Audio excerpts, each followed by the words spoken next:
Hey everyone, welcome back to Dreamland Encounters. I'm here to share real-life stories about beings from beyond the skies, hoping to help you unwind and drift off to sleep. Before we start, I'd love to hear from you.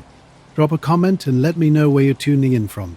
Get comfy and settle in. The late train from Chicago to Milwaukee was nearly empty, as it always was. After 10 p.m. I knew this route well. I worked downtown and lived in the suburbs, so this journey was familiar. Most nights, it was just a few tired business people or late shift workers making their way home. This particular night was different. The fog was thick, making city lights bleed into the air around us. As I sat by the window, watching industrial areas and empty lots roll by, something caught my attention. A vacant lot with an unusual set of lights, row after row, blinking in a precise, steady pattern. These weren't typical street or security lights. They were arranged in a perfect diamond shape, points sharp and edges glowing just enough to stand out against the foggy backdrop. The lot was completely empty, fenced off with no visible power sources, yet the lights pulsed rhythmically, almost like a heartbeat. At the next stop, a small suburban station, a stranger joined me. He moved with an unsettling smoothness, sliding into the seat across from me. His appearance was striking. A perfectly pressed black suit, white shirt with a stiff collar, dark hair slicked back. His face was sharp yet unnaturally pale, almost too smooth. Silently, he pulled out a small, completely blank notebook and slid it towards me. When he finally spoke, his voice was a low whisper. "Sketch it again, differently." I was mesmerized and unnerved, caught between curiosity and a strange sense of unease. The lights from the vacant lot seemed to pulse in my mind, their rhythm matching my own racing thoughts. I looked at him, waiting for an explanation, but he just stared back, unblinking. The rain drummed against the window, fog thickening outside. The lights on the lot had vanished when I glanced away. He wanted me to sketch something, but wouldn't explain what. I picked up the notebook, feeling its smooth pages. "I don't draw," I said. Uncertain, he smiled slightly, but his eyes remained cold. "Not what you think," he murmured. "Just the lights, the pattern." Other passengers sat quietly, lost in their own worlds. I opened the notebook and drew a rough diamond shape with a pen from my bag. It wasn't perfect, more like a child's doodle, but the edges lined up. He watched intently, unmoving. When I finished, he slid the notebook back. "Better," he said, "but not quite right." I frowned, confused. Before I could ask more, he stood as the train approached the next station. "Remember," he whispered, "sketch it differently." Then he was gone, vanished into the crowd before the train fully stopped. I sat holding the blank notebook, bewildered. During the rest of the ride, I kept searching the window for those mysterious lights, but they never reappeared. Stations grew emptier. The fog remained thick. At home, I tried sketching repeatedly. Different shapes, various angles, nothing matched what I'd seen. Each time I looked up, I felt watched, even when alone. Black cars started appearing outside my apartment. No license plates, tinted windows. Drivers never moved, just sat waiting. One midnight, I opened the notebook again. The pages were blank except for my drawings, but a faint glow seemed to pulse from the paper. Not quite light, but something strange and alive. I still don't know why that man wanted me to sketch differently or what those diamond lights meant. But after that night, nothing about those train rides felt normal again. Night security guard at the old Silver Pines amusement park, just outside a small town in upstate New York. The place had been closed for years, but the owners kept it fenced off and paid for overnight security to keep vandals and trespassers out. I wasn't expecting much action. Mostly long shifts of silence, the occasional stray raccoon, and maybe the distant hum of traffic on the highway. Late in August, things started feeling strange. That night, I was making my usual rounds on foot, walking along the perimeter fence and checking the gates. The sky was clear and cool, the kind of night where stars shine bright between tall pines. The Ferris wheel stood still and dark against the horizon, its silhouette a familiar shape that almost looked peaceful in the moonlight. Near the Ferris wheel, something caught my eye. At first I thought it was a drone or some promotional light show, but there was no sound, and the lights weren't moving like typical drones. Above the Ferris wheel, barely visible, was a circular shape, a craft of some sort. It wasn't blinking or flashing like a plane, and it wasn't moving fast. Instead, it hovered silently, as if watching the park. I froze, staring up at it. The craft was perfectly round. No wings, no changing lights, just a steady glow around its edge that blended with the night sky. It wasn't huge, maybe the size of a small car, but the way it held position was unnatural. I couldn't hear anything unusual, no hum or buzz, just the quiet night. Then I blinked, and it was gone. No flash, no noise, just vanished. I checked my phone, no signal out there and not a soul around. The whole park was silent except for my own footsteps on the cracked pavement. I thought maybe I'd imagined it or my eyes had played tricks in the dark. The rest of my shift passed without incident, but I kept glancing up at the Ferris wheel, half expecting to see the craft again. I never came back. The next evening, I arrived early, crossing the empty parking lot toward the main gate when I noticed two men standing nearby. But something about this notebook weighs on me. I should show it to someone, maybe a friend or the police. Yet the thought of explaining these sounds seems ridiculous. So I just keep the notebook hidden, sketching in it when I can, always trying to get the shape right but never quite succeeding. And every time I do, the feeling of being watched gets stronger. I guess some things don't want to be understood.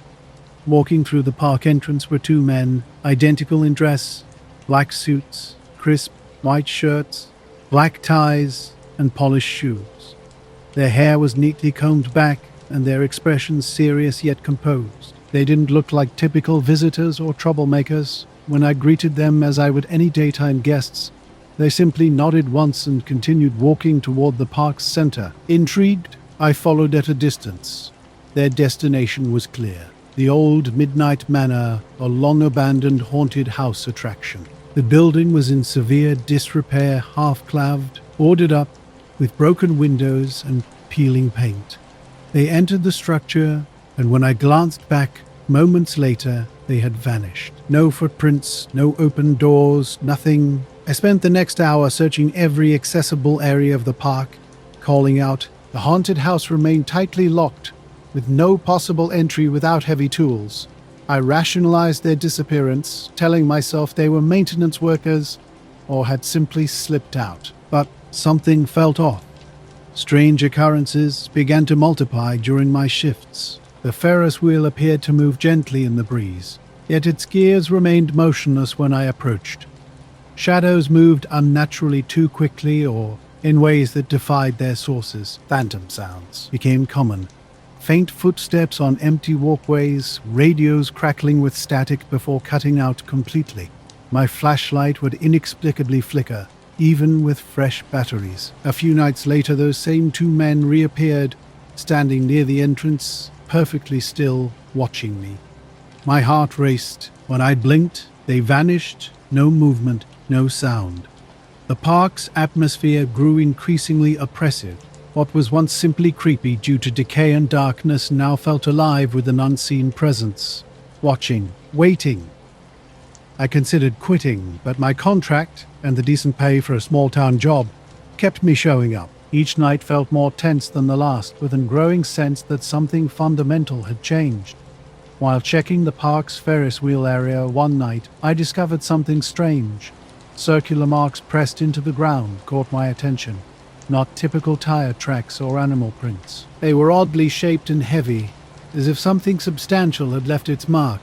I took photographs, but kept them to myself. Later that night, a flickering light from inside the haunted house drew my eye. The building appeared empty, yet a light danced like an old lantern. When I called out, silence was the only response.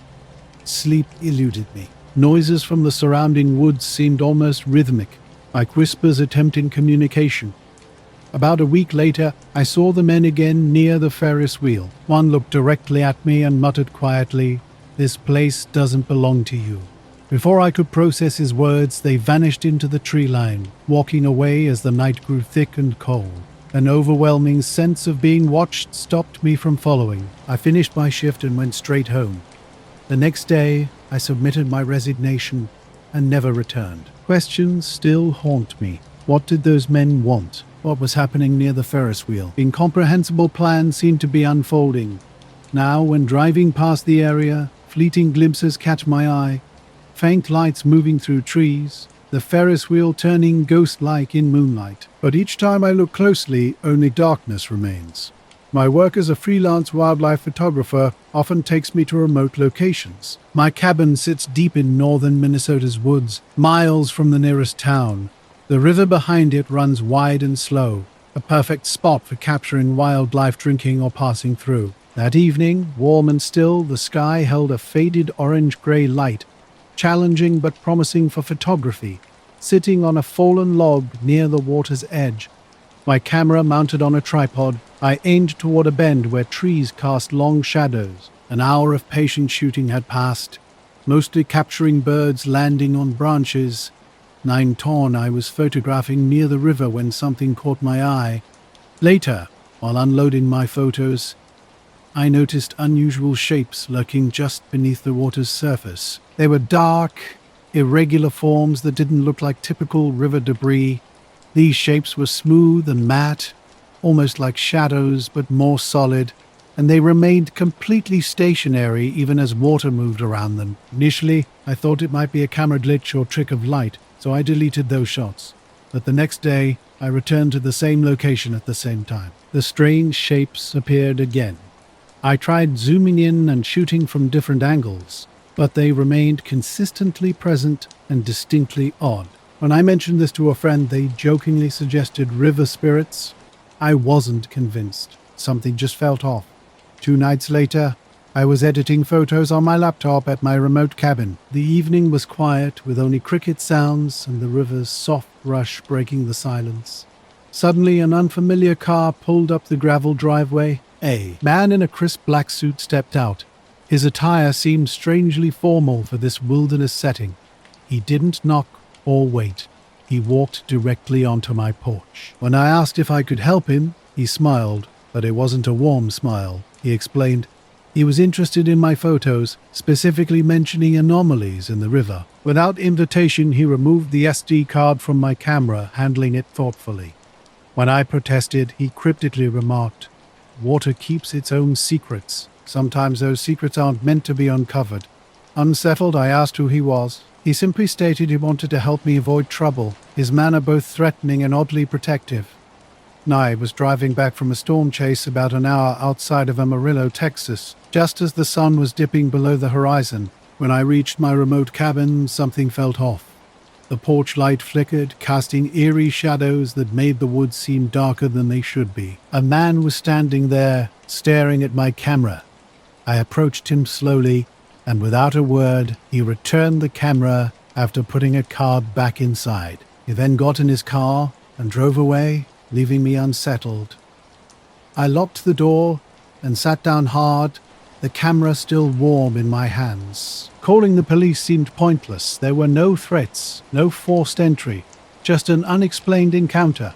The next day, I went back to the river to investigate the strange shapes I'd seen. The water looked normal, clear and slow, but through my camera's viewfinder, those shapes were there again, lurking just beneath the surface. I took pictures and later examined them on my laptop. The shapes were solid and dark, with no reflection or texture, simply out of place. Strange occurrences started happening.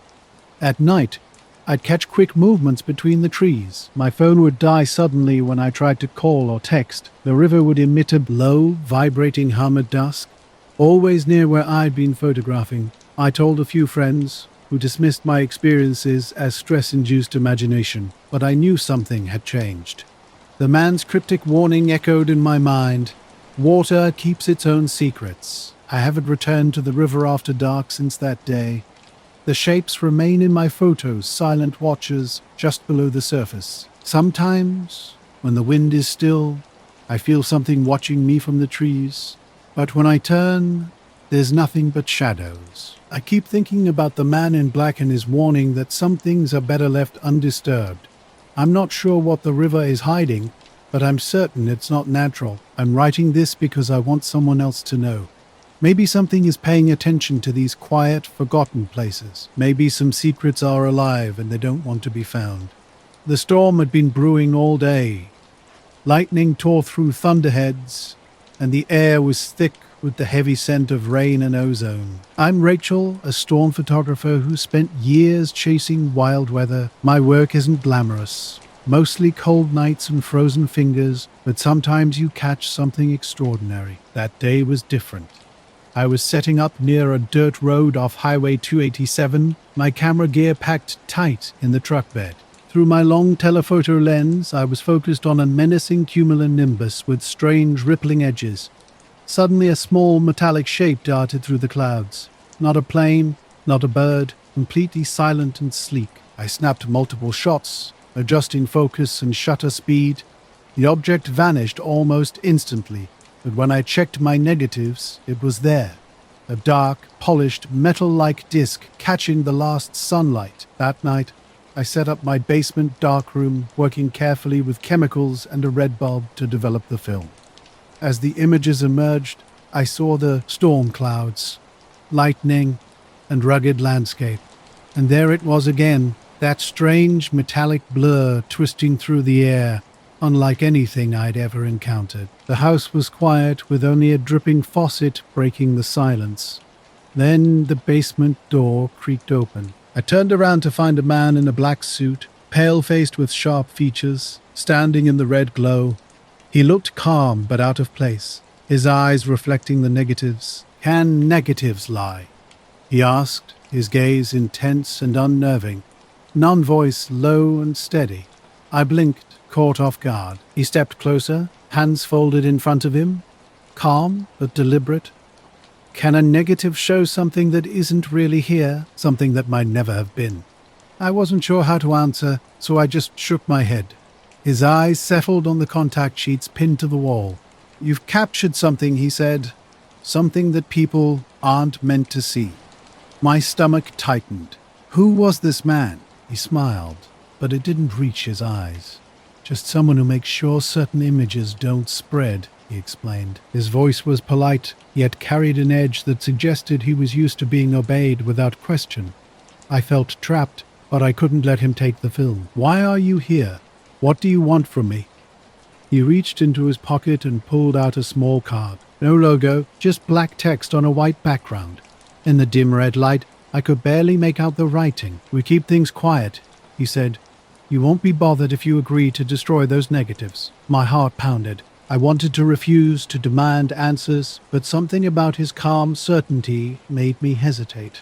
Just then, my phone buzzed upstairs, a message from Mike about breakfast. The man noticed my distraction. "Think it over," he said, then turned and walked out, the basement door closing softly behind him. I stayed downstairs for a long time, staring at the negatives. The images were real. I had proof. But so was the man's warning. Strange things started happening in the days that followed. My camera gear would be slightly moved when I was certain I'd left it alone. Calls would drop or become static-filled in certain parts of the house. Soft footsteps outside the windows late at night would vanish when I looked. Going to the police seemed impossible. A mysterious man in black telling me to erase evidence. I'd sound crazy. One night, I checked the negatives again. The metallic object was gone, not faded or scratched, but completely missing from the frames. I verified the original digital files. It was as if the object had never been captured at all. I still keep the developed photos without the object, along with the man's card, in a box under my bed. A reminder of that night and the unexplained. Not Cole here. I live just outside Amarillo, Texas, where wind farms stretch out for miles like giant, slow-moving flowers. Drone racing has been my thing for a couple years. Nothing professional, just local meets and online streams. But I've got a solid setup and a regular group of racing friends. Our usual track was a cleared field near the biggest wind farm around. That early May day was dry but not scorching, with wind picking up just enough to challenge our drones without knocking them out of the sky. The turbines towered above us, spinning lazily as we set up. I was testing a new camera on my Sparrow MK2, hoping to capture some clean footage for my stream. The goal was smooth course lines and maybe some cool shots of the blades overhead. Around 7 p.m., just before dusk, I launched the drone. The fading light still showed the orange and red turbine tips against the sky. Weaving through the gates, I executed low passes and tight turns, then stretched along the farm's edge. Halfway through the run, something odd appeared on the feed. Just past the last gate, a faint twisting shape materialized near the tallest turbine. Initially, I thought it was a light trick or lens flare, but the shape spiraled upwards slowly like a smoke ring or a vortex twisting in place near the blades.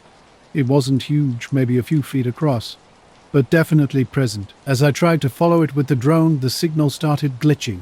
The image froze, then the shape vanished completely, as if it had never existed. The drone itself remained fine with no loss of control. Landing the drone, I rewound the footage to verify what I'd seen. The spiral was there on the raw video, clear as day. I showed it to Marcus, my tech-obsessed buddy who's almost as into drone tech as I am. Sometimes when the wind is right and storm clouds gather, I wonder about chasing storms again. But something about that night and that moment keeps me from pulling out the long lens. Maybe negatives can lie. Or perhaps some things are better left unseen. During late afternoon practice, I noticed something off. The field was mostly empty except for a well-dressed man standing near the pit area. He was wearing a black suit and polished shoes that seemed out of place in our dusty, casual racing environment. His sunglasses gleamed in the low sunlight. "Mr. Prepare, the Dells."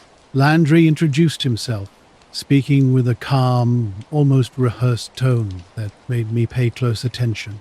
He complimented my drone skills, mentioning he'd watched some of my online races. When I tried to learn more about him, he simply smiled and said he was interested in the finer points of competition.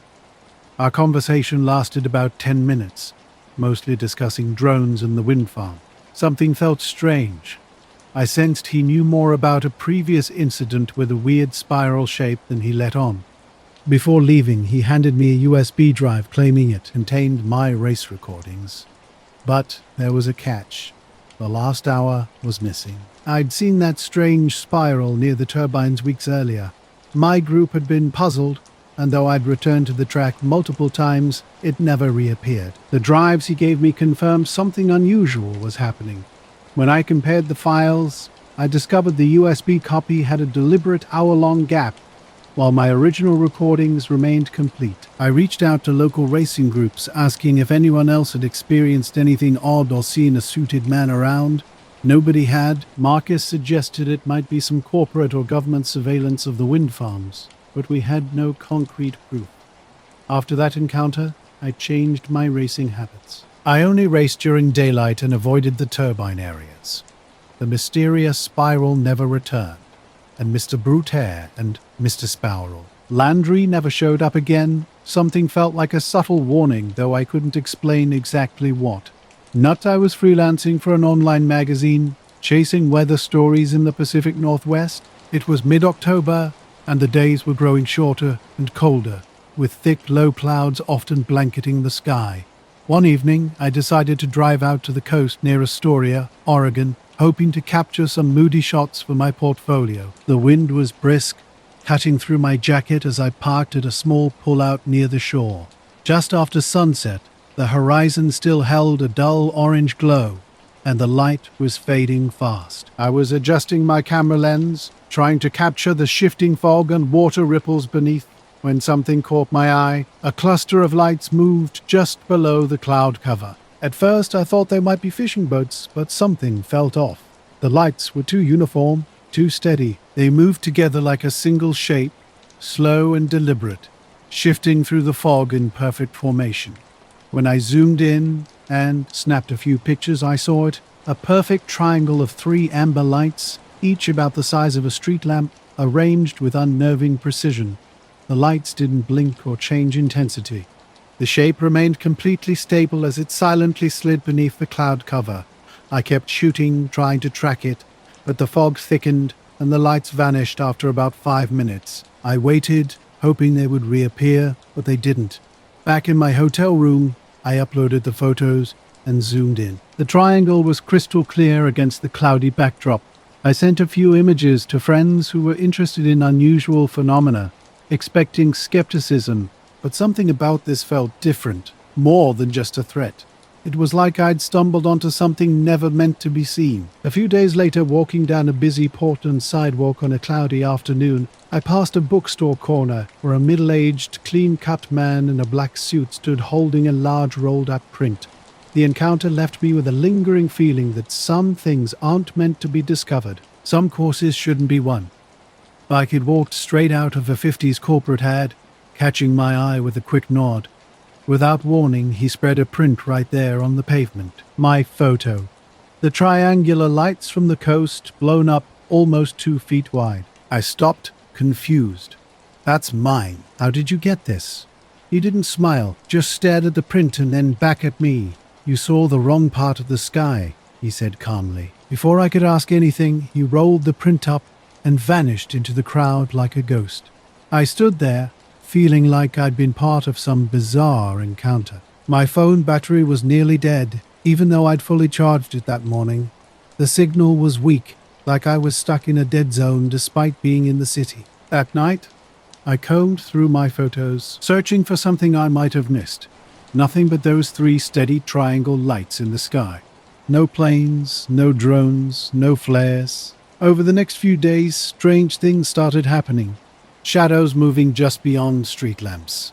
Quiet footsteps behind me when I was alone. Cars parked a little too long nearby with tinted windows. At a gas station, a man in a black suit filled the pump next to me, staring straight ahead. And I looked again. He was gone, but the pump was still running. I didn't tell my friends. I felt stupid, like I was imagining everything. One evening at a nearly empty diner, the lights flickered. The heater rattled. Outside, a cold drizzle fell, the kind that soaks through clothes and chills you to the bone. Across the street, under a street lamp, a figure stood motionless. Another man in black. He didn't move for what felt like an eternity. Then simply turned and walked into the mist. Walking home, I kept looking over my shoulder. The city sounds seemed unnaturally loud. The streets were almost empty. At home, I checked my phone. The triangle photo was gone, replaced by a single image of an empty grey sky. I knew I hadn't deleted it. Something felt deeply wrong. The next day, a news report about unexplained lights caught my attention. And I'm Tom Keller, a 37-year-old rail enthusiast living in a small upstate New York town. My passion for trains, old tracks, and signals has been with me as long as I can remember. Our area is dotted with industrial lines that haven't seen traffic in years, places where rust consumes the rails and weeds push through the ties. One early fall morning, I ventured out before dawn to explore an abandoned track running through woods near an old quarry. I'd heard whispers about strange lights in the area, but mostly I was seeking quiet time with my camera and the rails. The sky was dark, with the eastern horizon just starting to soften into that pale blue-gray before sunrise. When I arrived, the air was crisp and damp, with overnight dew. The woods smelled of wet leaves and moss. Walking down the track, gravel crunching under my boots, I was surrounded by complete silence. Then, about 100 yards ahead, something caught my eye that didn't belong. Right on the tracks sat a craft unlike anything I'd ever seen. It wasn't a train car or truck, but something else entirely. Roughly the size of a large car, it resembled a wingless airplane. Its surface gleamed faintly, brushed metal, but smoother, without rivets or seams. A matte grey that almost blended with the hanging mist. No markings, no lights, just there. I froze, unsure what to think. Though I'm not easily rattled, something felt distinctly wrong. Slowly, I raised my camera and snapped a few pictures, trying to get a better look through the fog. The shape was sharp and angular, seemingly designed for sliding or hovering rather than rolling on wheels. Just as I was about to step closer, a distant sound broke the silence. Off the coast near Astoria around the same time, locals had been reporting strange atmospheric phenomena. I haven't returned to that coastal stretch since. The photo is now lost. The lights have vanished. But on foggy evenings, I sometimes catch a glimpse of 3 faint points of light moving silently beyond the clouds. perfectly aligned. And I still wonder about the man on the sidewalk who told me I was looking in the wrong place. Dialed at the edge of the trees near the railroad tracks entrance, its engine humming quietly. A man stepped out, tall, late 40s, with dark hair slicked back and an expensive charcoal suit without a tie. His face was unreadable, practiced in revealing nothing. Without introduction or questions, he walked directly to me and stated, "Tracks lead to places you don't belong." When I asked what he meant, he glanced back at something near the tracks and said firmly, "It's best you don't touch anything here, not for casual visitors." His tone was serious and no nonsense. I explained I was just taking pictures, not looking for trouble. He nodded slowly, then returned to his car and drove off without another word. As he left, I noticed something strange. The area around me seemed to shift. A mist thickened, and whatever had been there moments before simply vanished. Over the next few days, I kept returning to the spot, but found nothing. When I told friends about the encounter, most laughed it off. Someone suggested it was a military matter, but nothing felt officially military about the experience. No helicopters, patrol cars, or warning signs. Stranger things began happening afterward. During walks near the tracks, I'd hear footsteps behind me, but find no one when I turned. Shadows would slip between trees, always just out of clear view. My phone started experiencing odd glitches, calls dropping unexpectedly, pictures taken near the site coming out blurred with unusual light streaks. One evening while driving home, headlights followed me for miles. The car, another black sedan, matched my speed precisely, never passing. When I stopped at a traffic light, it stopped too, the driver staring straight ahead, motionless. These experiences left me uneasy and intensely curious about what I'd witnessed that morning by the railroad tracks. Here's the rewritten version. Wildlife monitoring was my quiet escape. That July morning, I hiked the northern forest range near Dead Horse Canyon, checking trail cameras for cougar and bobcat movements. The terrain was dry and brushy, with old service roads cutting through the landscape. I'd parked off Forest Road 19 around dawn, hiking up to the ridge with only insect buzzes and gravel crunching beneath my boots. 4 cameras were scattered along the route, mostly zip-tied to posts or tucked into tree notches. The first 3 checks were routine: deer, a coyote, a fox, and 1 battery replacement. The last camera overlooked a narrow draw where mountain lion prints had been spotted previously. Nestled between 2 tall ponderosa pines angled down a slope, it held something unexpected when I reviewed the footage. The recording from 2 nights earlier caught my attention. Around 2:17 a.m., the infrared captured typical nighttime scenes, swaying branches and faint animal sounds. Suddenly, the treetops illuminated, brighter than moonlight. The camera struggled to focus on something unusual at the frame's top edge. A dark, egg-shaped blur hovered about 10 to 15 feet above the canopy. No lights, no discernible movement. It simply hung there, motionless, before slowly rising and disappearing. Later, strange things began happening. A car followed me home, vanishing in my driveway. Phone calls became eerie. Silence, occasional breathing, then a click. I stopped answering. Something from that morning haunts me. Those photos remain on my camera, a persistent reminder. An old warning echoes in my mind. Maybe there are places you're not meant to go. And on quiet, foggy nights, I swear I hear a faint hum sliding over tracks that no longer exist. And after 5 years of reviewing trail footage, I've encountered plenty of anomalies. Bugs, bats, fog, snow, smoke.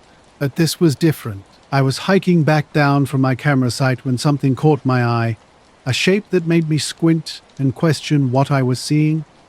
At the ranger station near Wilson Creek, things got strange quickly. The small concrete building next to the fire lookout garage was usually quiet in the morning, but today felt off. A black SUV without plates was parked by the shed, and when I nearly backed into it, I noticed the windows were tinted completely black. The front door was propped open, unusual for Mike, who's normally strict about air conditioning and keeping bugs out. When I stepped inside, I froze. A tall man in a black suit, black tie, and black dress shoes stood behind Mike's desk, sorting through printer papers. He wasn't wearing any ranger badge or identification. His appearance was unsettling. Dark hair slicked back, skin an odd greyish tone, not pale, just different. When he turned, his expression was neutral, like a disinterested cashier waiting for a transaction. "Is Mike around?" I asked. He nodded once. "He's off-site." Then he gestured to the printouts and asked, "You're with the Wildlife Survey, correct?" Before I could respond, he held out a black and white thermal image, one of my own shots of elk crossing a creek. I hadn't uploaded this to the shared drive yet. "Who are you with?" I demanded, his barely there smile and controlled. Low voice suggested something was very wrong. "We work parallel to your department. You don't need to be concerned." Most disturbing was his next comment. "We've reviewed your recent capture from Unit D4, the very camera I'd just hiked to, whose footage I hadn't yet uploaded." He handed me a manila folder filled with grainy printouts, stills from my video showing treetops and something hovering above them. Something wasn't right. Not right at all. Just a direct order about my research efforts. "Redirect away from the upper ridge for the season," he told me, his tone leaving no room for discussion. When I asked if something was happening, he just stared. Then came the warning, "If you've seen anything unusual, don't share those details outside." I'm Amanda Keller, a freelance wildlife tracker contracted through the state. I work part-time, monitoring migration patterns and predators using motion-activated cameras. Based in Darby, Montana, I usually cover the southern range, a quiet area where you rarely see anyone except during hunting season. Last September, it was still warm during the day, but mornings had that sharp, cold edge. I hiked out around 6 a.m. to check 3 trail cameras near Pyramid Ridge. It's remote, a couple hours from the access road, requiring stream crossings and bushwhacking. The area was logged back in the 90s, creating these odd clearings in second-growth forest. Great for tracking animal movement, especially cougars. The first 2 cameras were normal. I'd caught a bear near a salt lick. But then things got strange. I left a folder on the desk after our terse conversation and walked out. The SUV was gone when I looked back 5 minutes later. That afternoon, trying to upload the clip to our shared drive, my computer crashed. Not just the video app, the entire system went dark. 2 hours to restart, and when it finally booted up, the SD card was blank. No files. 2 days later, I returned to recheck the camera. Gone. Completely. Zip ties cut, mounting posts removed. No note, no damage to the surrounding tree, no animal signs. We rotate cameras often, but nobody from my group had been there. Mike's response was cryptic.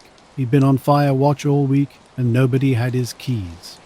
I stopped asking questions. Sometimes I drive past the canyon trailhead, thinking about hiking up there, but I never do. The last time I was near that slope, I heard something above the trees, a soft mechanical hum, like electricity in the air. I didn't look up. Using a telescoping pole, I swapped out the camera card. When I loaded the SD card into my tablet, I was expecting the usual wildlife footage of deer, raccoons, or maybe a fox, but the third clip stopped me cold. Timestamped to 2:41 a.m. 2 nights earlier, the video showed the tree canopy waving slightly in the wind. Then something changed. The light wasn't exactly brighter, but clearer. The infrared filter flickered, struggling to adjust. Above the trees, a shape emerged. I wouldn't call it a craft. It lacked hard edges or blinking lights. Just a dark oval, about the size of a minivan, floating silently. No movement, no sound. It wasn't reflecting light, yet cast no simply there. For 10 seconds it remained in frame before rising straight up and out of view, leaving the trees undisturbed. After that, the camera recorded nothing for the rest of the night. Unusual, as that's typically when most activity occurs. I rewatched the clip multiple times, slowing it down, adjusting contrast. Nothing changed. This wasn't a bird, bat, or fog. With my experience, I knew exactly what those looked like on camera. I downloaded the footage, labeled the file, and hiked back down. My plan was to show it to a ranger and check if any weather balloons or drone surveys were happening in the area. The ranger station, about 30 minutes from the trailhead, was a small building with a garage and shortwave tower, typically staffed by 3 people. Pulling in around 11 a.m., I noticed a black SUV parked out front. No markings, no plates. It looked federal, but not in the usual way. Definitely not Fish and Wildlife. Inside, the main office was quiet, with no one at the front desk. I knocked on the open door to the records room and stepped in. A man I'd never seen before stood behind the computer terminal. Tall and thin, he wore a dark suit and black tie despite the almost 80-degree heat. His skin looked strange, not pale or sickly, but colorless, as if someone had turned down the photos. Saturation, jet black hair was combed flat to the side, and he didn't look up when I entered. "Hey, I was looking for Ranger Daly," I said. "I've got some footage you might want to see." He turned toward me incredibly slowly, as if just remembering I existed. His eyes were peculiar, not glowing but weirdly still, like something wasn't quite right. He gestured toward the desk. His voice didn't match his face, too soft, like a voiceover dubbed in. I hesitated, holding the tablet under my arm. "She's in the field today. You can leave your report here," he said, blinking. I stopped cold when he asked, "Is this regarding the anomaly recorded on September 18th, 2:41 a.m.? I haven't told anyone about that." "How do you know about that?" I asked. He didn't answer, just looked at me. Then he said, "We've been monitoring data inconsistencies in that sector." When I asked, "Who's we?" he smiled. Not a happy smile, but more like someone mimicking what a smile's supposed to look like.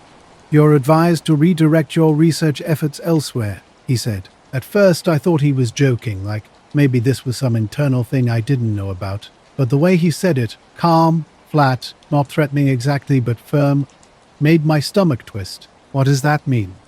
I asked. He didn't answer, just turned back to the screen and started typing something I couldn't see. I walked out and went back to my truck.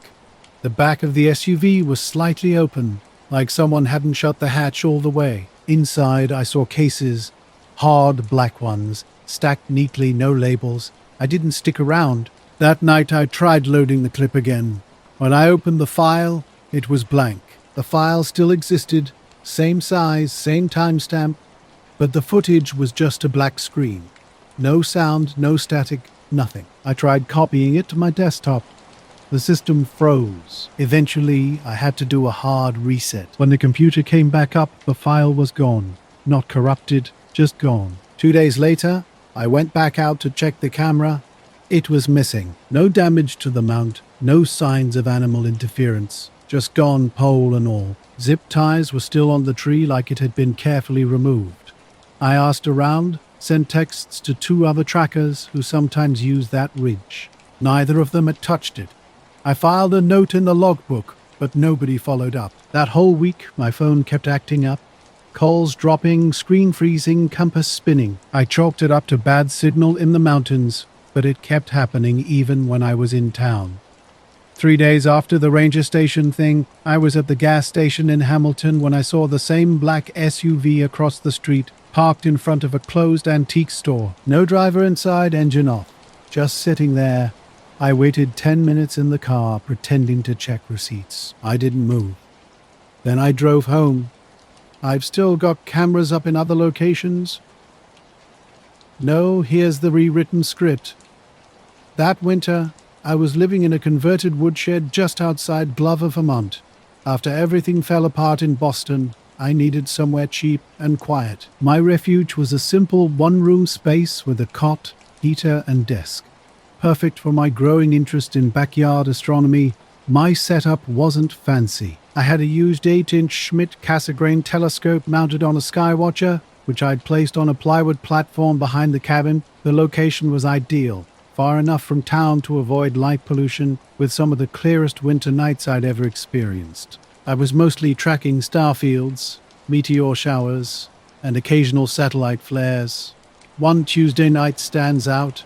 It was the evening I got clearance to start remote work with a graphic design firm in Portland. I celebrated with a beer, grilled cheese, and a long observation of the beer around Nebula.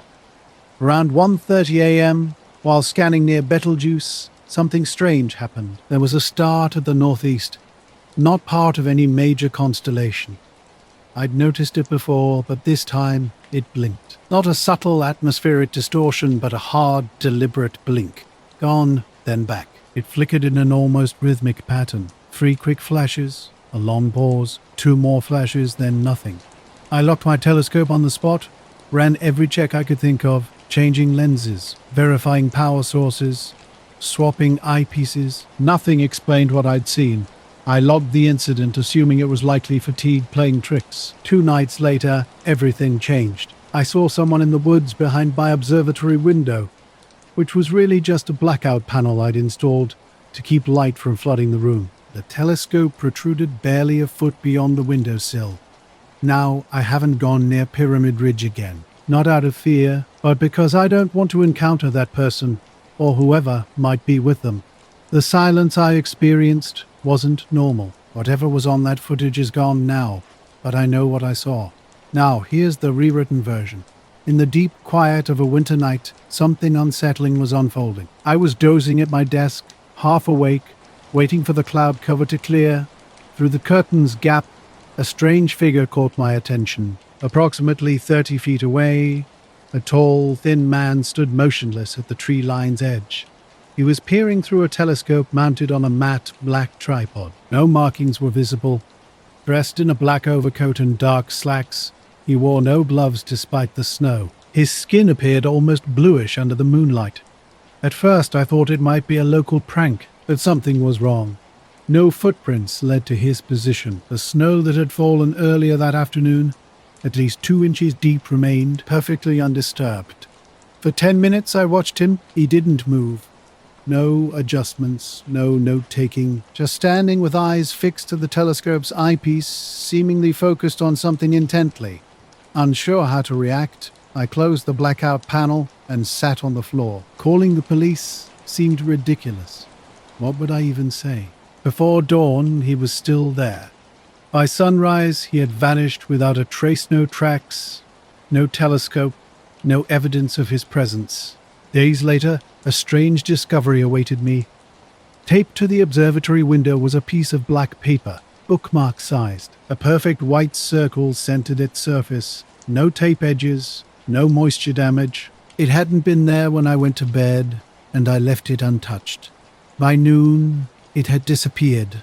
No wind, no footprints. The following week brought increasingly bizarre occurrences. The cabin's power flickered intermittently. My telescope mount began drifting slightly, refusing recalibration. One night, I found it turned toward the woods, though I hadn't touched it. Then came the whispering. Not voices? Exactly. More like a low, mechanical hum just beneath audible frequency.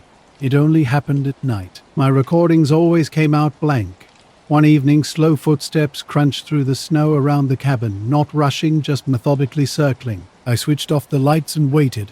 When I opened the door, the yard was empty, and I couldn't shake the feeling of being watched. My last night at the cabin was unsettling. I'd moved the telescope inside, locked the window, and sealed the blackout panel from the inside. A knife now sat by my bed, something I hated but felt necessary. That night, the stars simply disappeared, not hidden behind clouds, just gone. Around 11 p.m., I stepped outside to check the satellite dish after a dropped connection. The sky was clear and moonless, but completely devoid of stars. Just a pitch-black void. I waited 15-20 minutes, then suddenly they returned. Same positions, same brightness, as if nothing had happened. Before sunrise the next morning, I packed everything into the truck. No goodbyes to the farmhouse owners. I just drove. That was a year ago, and I haven't touched the telescopes. It happened during a long-haul run through New Mexico around 3:30 in the morning, late April. I was driving south on I-25 hauling steel coils to El Paso. Traffic was sparse, just occasional rigs heading north. My plan was to stop at a truck stop past Sacaro for coffee and a quick nap. The weather was perfect, dry and clear, cool enough to skip the AC but not cold enough for the bunk heater. I was cruising steadily, listening to a scratchy AM station playing old country ballads. The kind of drive where everything blends together, dotted lines, exit signs, and silence. Then I saw the overpass. I knew this stretch well, a long curve leading to a structure, usually visible half a mile ahead, silhouetted by headlight reflections. But something was different this time. Something was sitting on top of the overpass, At first, I thought it might be highway equipment or a crane. As I drew closer, I realized it wasn't a vehicle. It was a shape, flat, wide, and low to the surface. A perfect black triangle, seemingly perched on the overpass. No lights, no markings, nothing reflective. I took my foot off the gas and the truck began to slow, not from braking, just coasting. Some part of me didn't want to drive underneath it. About 100 yards out, I blinked. And just like that, it was gone. Not flying off, not fading into the distance, simply not there anymore. I came to a complete stop in the middle of the lane, no other cars around. I pulled over beneath the overpass, engine idling quietly. Flipping on the hazards, I stepped out and walked a short distance from the truck. Standing on the shoulder, I scanned the landscape. Nothing. No tire tracks, no fresh scuffs on the pavement, just an empty road stretching across the desert in every direction. I lingered longer than intended, maybe 15 minutes, before climbing back into the truck and moving forward. The silence felt overwhelming. Even the radio had dissolved into static. I didn't stop again until reaching the Flying J on Socorro's edge. Parking around back, I shut off the engine, grabbed a sandwich from the cooler, and went inside to stretch. The place was deserted.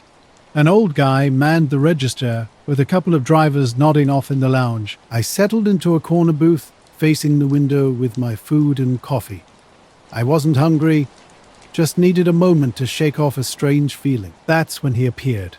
I hadn't seen him arrive. He slid into the booth across from me, silent, clean-shaven, pale as a sheet, wearing a crisp black suit and tie that looked freshly pressed. No jacket, no bag. His hands folded neatly on the table. The strangest part, his clothes weren't dusty. In this desert truck stop, his shoes gleamed as if polished. He didn't look at me immediately, instead staring past me out the window, seemingly watching the fuel pumps. Then, without blinking, he spoke. Routes change when you watch the sky. His voice was flat, emotionless, like reading from a card. I remained silent, my coffee suspended halfway to my mouth. Finally, he looked at me and said, "You didn't drive under it."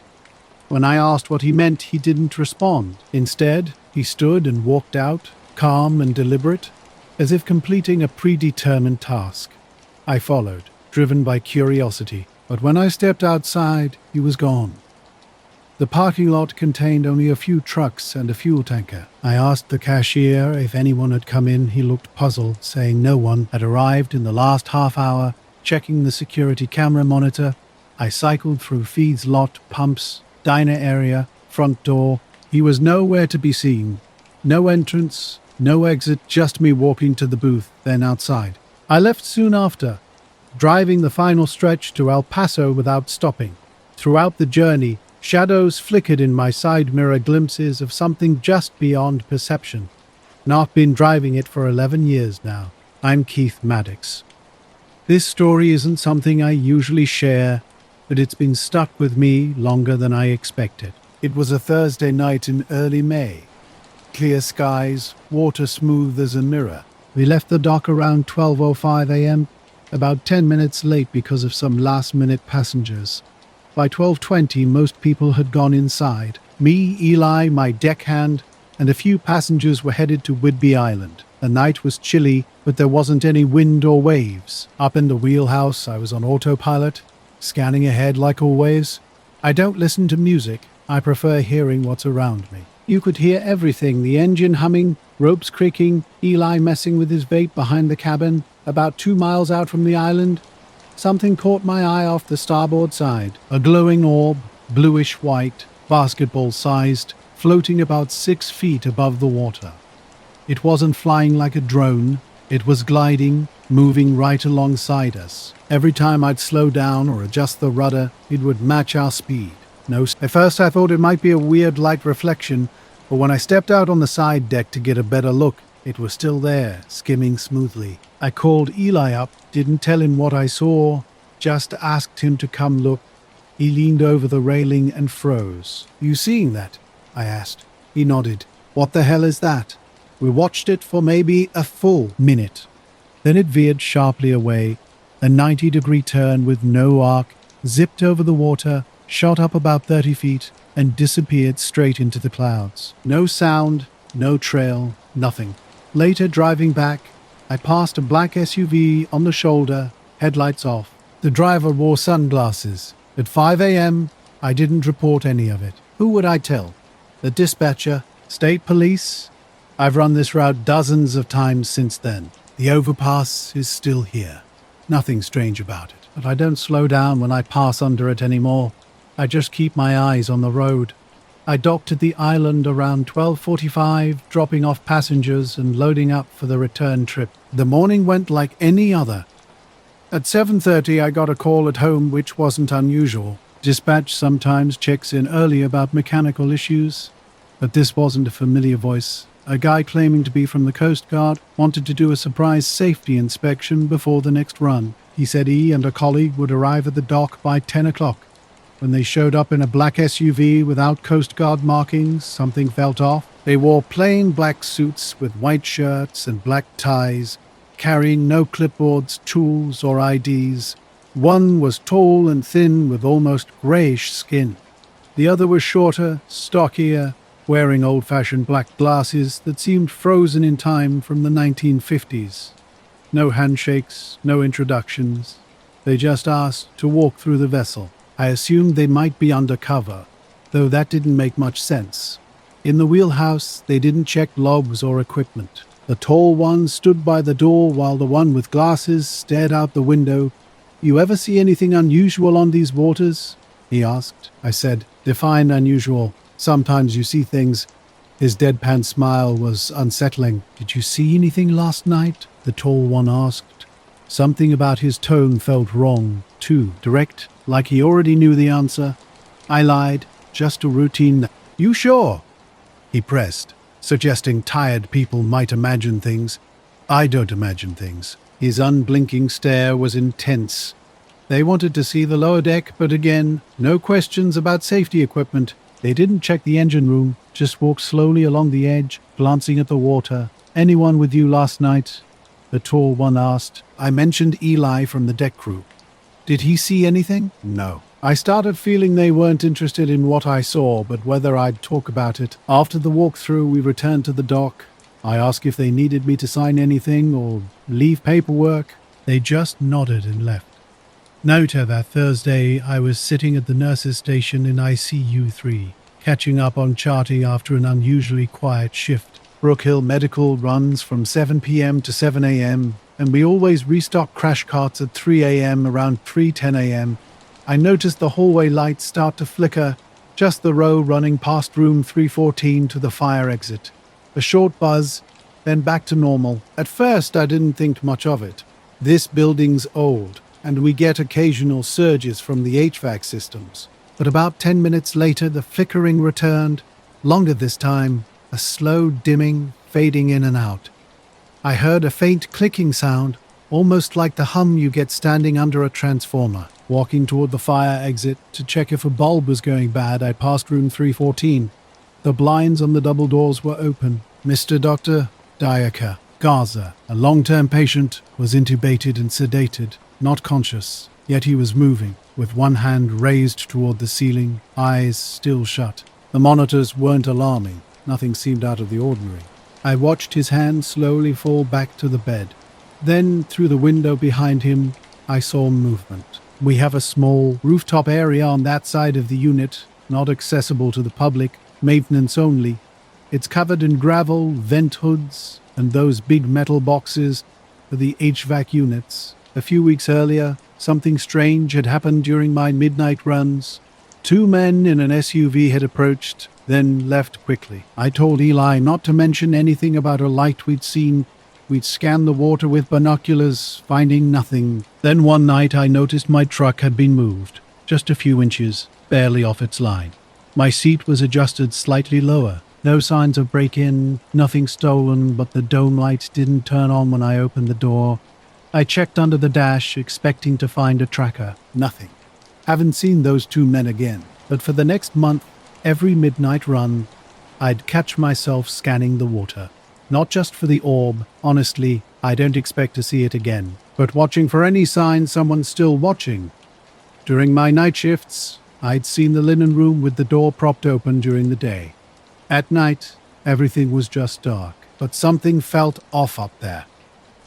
Behind the vent stacks, a flicker of movement caught my eye. A tall, narrow shape stood unnaturally still, watching. I thought it might be security doing rounds, but we don't typically have anyone up there unless something's broken. As I stepped closer to the window, the shape became clearer. Not crouching or walking, just standing, perfectly upright. City lights bouncing off the cloud cover illuminated its silhouette.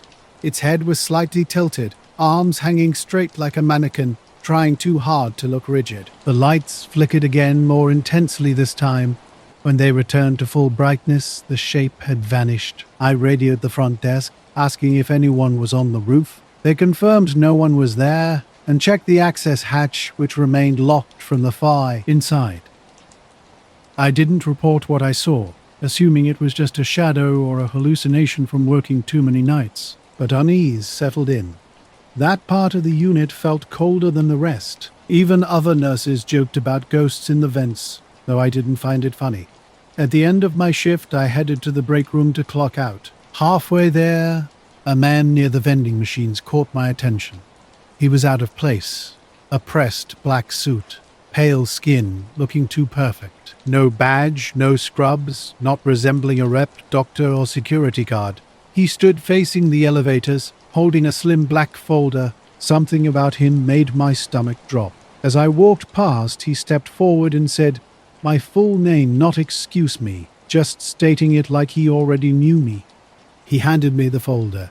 Inside was a single-page form, printed on plain white paper. It described an anomalous rooftop event witnessed between 2:45 a.m. and 3:30 a.m. on April 11th. The document stated that I, as the witness, agreed not to discuss any visual or auditory phenomena with hospital staff, patients, media, or law enforcement. A line waited for my signature with space for date and time. I asked him what this was about, but the uncertainty hung heavy in the air. I was doing a live stream up at Devil's Bluff, this rocky overlook, past Kingsfield, about 30 minutes from town, surrounded by thick forest. Locals always talked about weird stuff happening out there, lights in the sky, electronics acting up. I host a small podcast called Signal Scan, mostly attracting late-night AM radio and conspiracy types. It's not big, but I've got a loyal group who follow my live sessions. This was a Saturday night in early April, cold after dark, but clear skies. I hiked up with my mic rig, external battery, and laptop planning a midnight stream. I'd been teasing it all week, mostly just ambient talking through old sightings and answering chat questions. Setting up took a bit, no cell towers nearby, so I'd rigged a hotspot through a portable satellite dish. Not the most reliable setup, but it worked well enough for voice and audio. The video was grainy, which was part of the appeal. Low light, fuzzy shadows, wind in the mic. Around 12:30 a.m., midway through answering a question about triangulation flight paths, a man approached me with a folder. He said, "This is for the hospital's internal review. I will not go on your employment record. It is strongly advised that you cooperate." His voice was flat, with no trace of an accent, but the words felt overly formal, like someone reading a script translated into English. I noticed his tie pin had an unfamiliar symbol, a circle with a line through it. Definitely not a brand logo. I told him I wasn't signing anything without a supervisor present. He didn't respond, just stood holding the folder, unblinking. After about 15 seconds, an elevator dinged behind him, and 2 exits stepped out. The man turned and walked away without another word, heading down the hall toward the old records room before turning a corner and disappearing. The next afternoon, I brought the form to my supervisor. She looked confused, saying she knew nothing about internal reviews or rooftop incidents and that all hospital forms go through admin. She took the folder, promising to follow up. The next night, she told me the folder was empty when she opened it again. I haven't seen the man since, but every once in a while, when I take the supply elevator near the West Wing, I feel like someone's watching from behind the old access door to the roof, and the lights still flicker. Same hallway, same time, night. Something didn't feel right that night. I was out streaming in a remote location, the wind and static creating a backdrop of silence. Then I heard it, a quick breath sound, almost like a whisper close to the microphone. I paused, wondering if my headset had picked up some strange feedback. When I asked if anyone else heard it, a couple of viewers confirmed they had too. Someone suggested playing back the last segment. That's when we heard it clearly. A flat, mechanical voice saying, "Leave now." Not loud or threatening, just present. I tried to laugh it off, joking about Wood's pranksters, but I still muted the mic and scanned the tree line with my flashlight. Nothing moved, just rocks, brush, no animals or footsteps. I considered whether another mic channel might have picked up interference, but no other input sources were running. I continued streaming, and my viewers started joking about the whisper, creating timestamp theories. I played along, keeping the mood light. Around 1:45 a.m., things got weird. The laptop froze completely. The screen stayed lit, but the mouse wouldn't move and no keys responded. Audio cut out, but without any software error showing. Then the laptop fan suddenly roared to maximum volume, louder than ever before, though the metal casing remained cold. A low static buzz came through my headset, with no waveform registering. I shut down quickly and packed up, feeling uneasy. The trees seemed unnaturally still, and I kept catching glimpses of something dark moving just beyond my light. The half-mile hike back to my car felt long. The entire time, I sensed something following me, not footsteps exactly, but a pressure, like something walking behind me that would stop whenever I stopped. I threw my gear in the car and drove home, seeing no other vehicles. My basement apartment in Kingsfield isn't anything special. I crashed on the couch and woke up the next morning to review the stream. That's when things got even stranger. The file was there, 2 hours long as expected, but the last 30 minutes were completely missing, not cut off, just gone. The stream appeared to end at 1:30, even though I knew I was there past 2. I checked every possible backup and source. Same result. And drops logged. The chat feed showed timestamps all the way to the end, but the video cut mid-sentence just ended. My name is Dylan Carr. I was working a contract gig in southeast New Mexico, near the old White Oaks radar tower, a Cold War relic, fenced off and rusting, now approved for private development. Just me and 2 other guys bouncing around in an old Dodge with a rig trailer, late September, when desert heat drops hard after sunset. We were working long days trying to knock out soil cores and subsurface testing. Around 3 p.m., someone knocked at my door. Not common. I live on the side of a duplex with a shared driveway, and nobody uses the front entrance. I opened it halfway to find 2 men on the porch. Both wore black suits, white shirts, black ties, no coats, even though it was cold. One had round glasses, the other didn't. They weren't smiling. "Mr. Pierce?" the glasses-wearing man asked. I nodded. He held out a small USB stick. "You'll want to back up your recording properly." I took it without thinking. The other man commented that audio quality was good, with interference starting around 147. Neither had accents. Their voices sounded like plain news anchors. Very deliberate. No slang, no warmth. "Who are you with?" I asked. They exchanged a look. "We suggest you reconsider the narrative," the first one said. Then they turned and walked down the drive. No car in sight. By the time I got to the sidewalk, they were gone. Back inside, I plugged in the USB. A single folder labeled DB Stream Final contained 2 full-length files, video and audio, 2 hours, 3 minutes. My intro, the questions, the whisper, all there. But the last hour was different. I wasn't blacked out or cut. I was replaced. My voice kept talking, but not in real time. It was like a stitched-together monologue from older clips. I'd hear myself say familiar phrases strung together weirdly. Chat responses didn't match the questions. Dead air filled with forest sounds I never recorded. No static, no laptop freeze, just a calm, fake version of me wrapping up a normal show. I checked the metadata. Creation date that morning. Author blank. No location tags. No editing software listed. I haven't done a live stream since. We had set up as many drill sites as possible before the real cold set in. Our trailer was stationed close to the tower, about 200 yards away. We weren't allowed past the fencing, though some of our team had sight lines that ran within 50 feet. On the third day, I was working a solo drill run, while the others went into town for supplies. This was routine for me. I'd done dozens of core samples before. Drop the bit, pull out soil, catalog it, mark any groundwater. It's monotonous work, but I enjoy the solitude. My little radio was clipped to the truck, lunch sat in the cooler, and everything was peaceful. That day, something unusual happened around 5 feet down. What I hit wasn't a rock, but something metallic, clean, unrusted.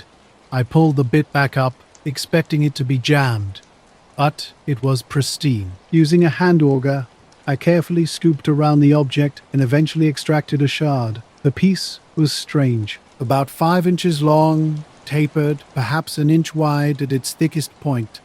Perfectly smooth like glass, yet metallic. No seams, no markings, cold to the touch. Despite just being underground in sunlight, oddly, it didn't feel heavy, just different. I cleaned it off, snapped a photo, and placed it beside my logbook. Initially, I thought it might be some leftover scrap from the radar station. We'd found bolts and cables before, but this felt different. More refined, untouched by time or corrosion. I completed 2 more core samples that day, wrapping up just before sunset. The area becomes incredibly quiet after dark, no traffic, no people, just wind rustling through mesquite and occasional coyote calls. Back in the trailer, with the generator humming softly and the sky pitch black, I was heating chilly when someone knocked. Strangely, I hadn't heard any vehicle approach. Impossible on this gravelly, open terrain. When I opened the door, a man stood there, dressed immaculately in a black suit, black tie, crisp white shirt, and shiny shoes. He looked completely out of place, too clean for this remote location. Without introduction, he looked past me and stated matter-of-factly, "You found something today." His voice was quiet but crystal clear over the generator's noise. Pale, expressionless, of average height, he was an unexpected and unsettling presence. And I stepped outside trying to see where he was headed, but here was nothing. No headlights, no engine, no sound. He was just gone. I checked the gravel road with my flashlight. No eye tracks. Earlier, he'd walked inside slowly, not ouching anything. He just looked a hair shard, bending down a Lileo study eye. His hands stayed behind his back, he hold iron. Some artifacts belong underground, he said. The far a mini-e. Then he earned and walked to. No goodbye, no name. The night. I couldn't sleep. I kept he shard wrapped an owl in my ool box and locked he railer. Every time I closed my eyes, I heard footsteps outside. Boo, when I looked, nothing, just he whined. My co-workers returned next morning. I said nothing about he man or he shard, working like normal. View I kept I hidden in my ruck's glove box. Something pulled me hold on eye. A few days later we finished he job and moved to Anna work C. When he con rack ended, I oak. He shard home and pew I in a garage drawer. A week after, I came home to find my garage door wide open. He drawer was opened and empty. No signs of breaking in, no prints, no cameras. He shard was simply gone. Far same nigh. A business card appeared under my front door. No name, no number. Just a black circle on white cardstock. I harrow I away and haven't seen anything since. We'd rented a boa of Crescent Harbour, south of Venura. My wife Alison, our 11-year-old daughter Grace, and I planned a 3-day sail up Ecos. I was supposed to be her early summer send-off before school ended. No hing special, Jew, anchoring near secluded beaches and sleeping on board. We'd done a similar rip a year before. Peaceful, no inern, no noise, just ocean. We look out a Catalina 36 roomy bummy manageable for he 3 of us. The marina gave us a logbook, clipboard and spare keys. I filled in our San Miguel. And I hear hen easing over he shoreline anchor off Refugio Beach. a la sop. Now we've been sailing near El Capitan for 3 days with perfect weather. Light winds, smooth currents, and sunny conditions that weren't too hot. On our second night, we anchored about 100 yards offshore west of Gaviota. I had the stove going for coffee while Grace scanned the horizon with her binoculars. Allison was inside trying to fix the cabin light, which kept flickering despite a full battery. Around 9:20 p.m., just after nautical twilight, Grace spotted something in the water. At first, I thought she meant a boat light or satellite reflection, but when I looked, I saw a small white glow hovering just above the ocean, almost level with the horizon. It wasn't moving. No water reflection, just suspended about 2-3 feet above the surface. The light was round but not sharp, more like blurred fog. I wondered if it was a research boat drone or something from the Navy base. But before I could say anything, the light started rising. Not quickly, not slowly, just straight up without a sound. Allison joined me, asking, "What's that?" We all watched as it hovered about 50 feet off the water, then stopped again. No blinking lights, no side-to-side movement. It just hung there as if gravity didn't exist. Suddenly, the mast light dimmed, and the cabin light shut off completely. I tried the switches, then the radio. Nothing worked. The power panel showed charge, but switches weren't responding. The GPS screen went grey with no signal. Even the emergency beacon test failed, giving only a weak red blink before dying. Strangely, the boat didn't feel dead. The water still lapped against the hull, and the breeze remained steady. We weren't talking, but not out of fear. It felt more like we didn't want to draw attention. Grace asked to go inside, and Allison took her below. I continued watching the light. Eventually it moved slowly east along the horizon, staying low, never more than 100 feet off the surface. I tracked it until it disappeared behind the coastal curve, which took about 3 minutes. 5 minutes later, everything powered up at once. The cabin light flickered, the GPS reset, and we were back to normal. The day was warm in late September, typical of South Texas, though nights cooled quickly. I was working for the state geology department, mapping sinkholes near Gainesville. The pasture stretched endlessly. Miles of grass and scrub, punctuated by small depressions and hollows. My job involved documenting these geological formations and warning landowners about potential sudden collapses. I'd been driving my pickup along dirt trails, marking GPS points of each new discovery. One afternoon, something caught my attention. A hole about 10 feet across with unusually smooth, almost polished edges. The surrounding grass appeared thinner than normal. As the sun lowered, casting long shadows, I crouched down to inspect it more closely. That's when I noticed something odd. A faint, constant humming. It wasn't the typical background noise of bugs or wind. This sound seemed to emanate directly from the hole itself, more of a vibration felt through my boot soles than an actual sound. Intrigued, I sat quietly, trying to distinguish the hum from surrounding noises. I pulled out my phone and recorded the audio, which was weak but captured a steady drone. My initial thought was it might be related to natural gas, so I took measurements, photographed the site, and marked it on my map, planning to report it to my supervisor later. That night I camped near the pasture's edge in my old tent. Days later, when I returned to the harbor office, something strange occurred. A tall man in a black suit, unusual attire for a mariner, asked for our logbook. He flipped directly to the second page without reading the front, glancing at the notes and stating, "You were west of Gaviota last night." After a brief pause, he returned our key fob with an cryptic comment, "Some voyages end before the dock. Oddly, when I've returned since, nobody at the office recognizes this man. The regular staff insist he's not one of them, with the usual clerk claiming he's the only one handling returns.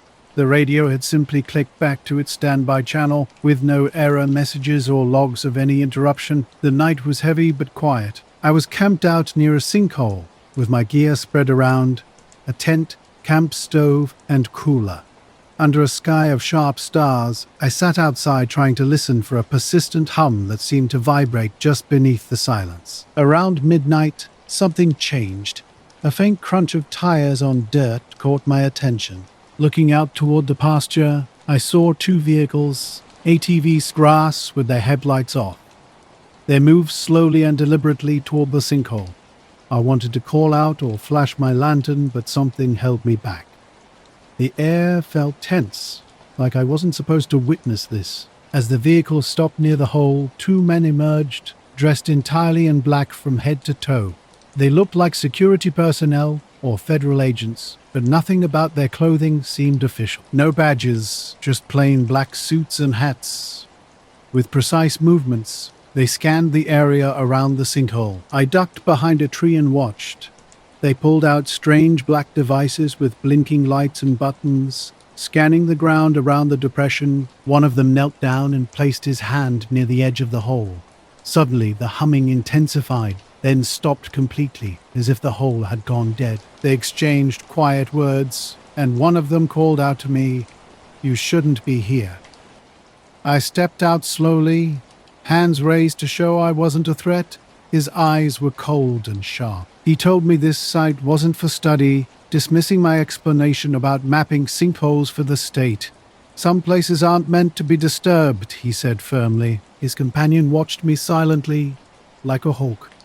I was instructed to go home and never return. That night I packed up my camp feeling unsettled, like I'd accidentally stumbled into something forbidden. During the drive back to Gainesville, I kept checking my rearview mirror, half expecting those black vehicles to be following me. I never reported the incident to my supervisor. When I returned the next day with a coworker, the sinkhole had vanished without a trace. The store sat near a patch of woods and farmland, with traffic dropping off quickly after midnight. These were the quiet hours where I'd mostly restock shelves and clean up while half listening to the radio. Just before 2 a.m., while wiping down the counter, I noticed a tiny point of light through the glass doors.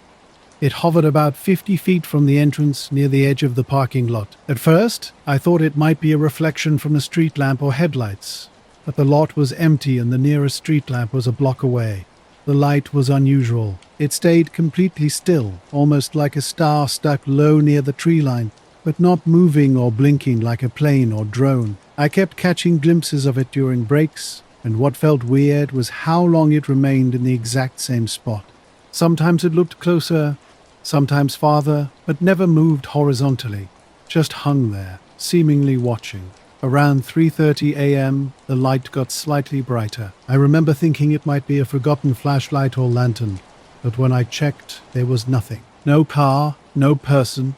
I was alone. At one point, the store's outdoor security camera blinked off, and the indoor monitors flashed static before returning to normal. Around 4 a.m., I got curious enough to grab my jacket and step outside. The air was cold and thick with early fall dampness. When I walked closer to the light, it simply vanished. No flash, no movement, just gone in an instant.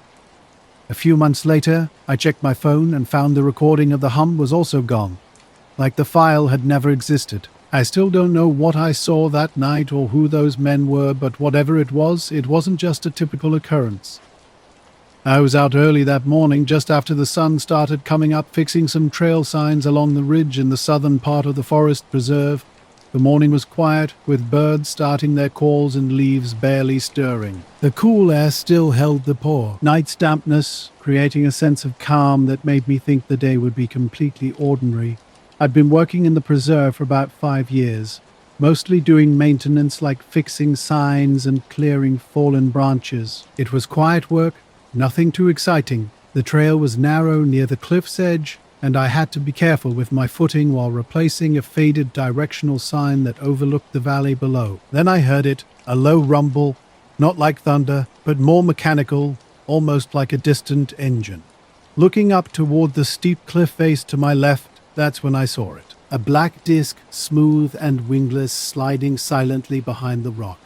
It was about the size of a small car, but the way it moved was unlike anything I'd ever seen. The next morning, I finished my shift around 6:30 and walked out to find a man standing just outside the glass doors, staring in. He wore a black suit and tie that didn't quite match the casual environment. His hair was neat but not flashy, and his expression was blank, like he was waiting for something. I froze for a second. The parking lot was empty, with only my car and the store's delivery truck present. As I grabbed my bag from the counter, I caught him glancing away briefly before looking back directly at me. When I locked the door, he didn't move, just stood there staring through the glass. I wasn't sure if he was waiting for someone else or had been there all night, but it felt like he was connected to the strange light I'd seen the night before. I said nothing, got in my car, and left without looking back. The weird thing was, when I returned to work the next night, the parking lot was spotless. The light was gone. Security footage from the previous night showed a blacked-out hour exactly when I saw the light hover. There was no explanation, just that strange presence and the man in black standing silently in the daylight, watching me leave as if waiting for me to disappear. Now the morning was quiet until something unusual caught my eye. A black disk moved silently behind the cliff, vanishing without a trace. No wings, no rotors, just a low rumble that didn't match anything I knew. After it disappeared, I stood frozen, heart racing, scanning the area. No footprints, no marks, nothing. I packed my tools faster than usual and headed back to the ranger station. Maybe it was a trick of light or some new drone technology. But that strange rumble kept echoing in my mind. The next morning I returned to the trail early, hoping to understand what I'd witnessed. Everything had changed. Yellow tape cordoned off the entire area around the cliff. A black SUV sat nearby, and a man in a perfectly tailored charcoal suit stood watching. No badge, no name tag, just a thin briefcase and an unnervingly calm expression.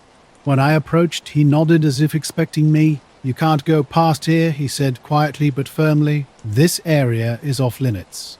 I asked about his identity and agency. He didn't answer directly. Instead, he showed me a card with a mysterious black symbol on white background.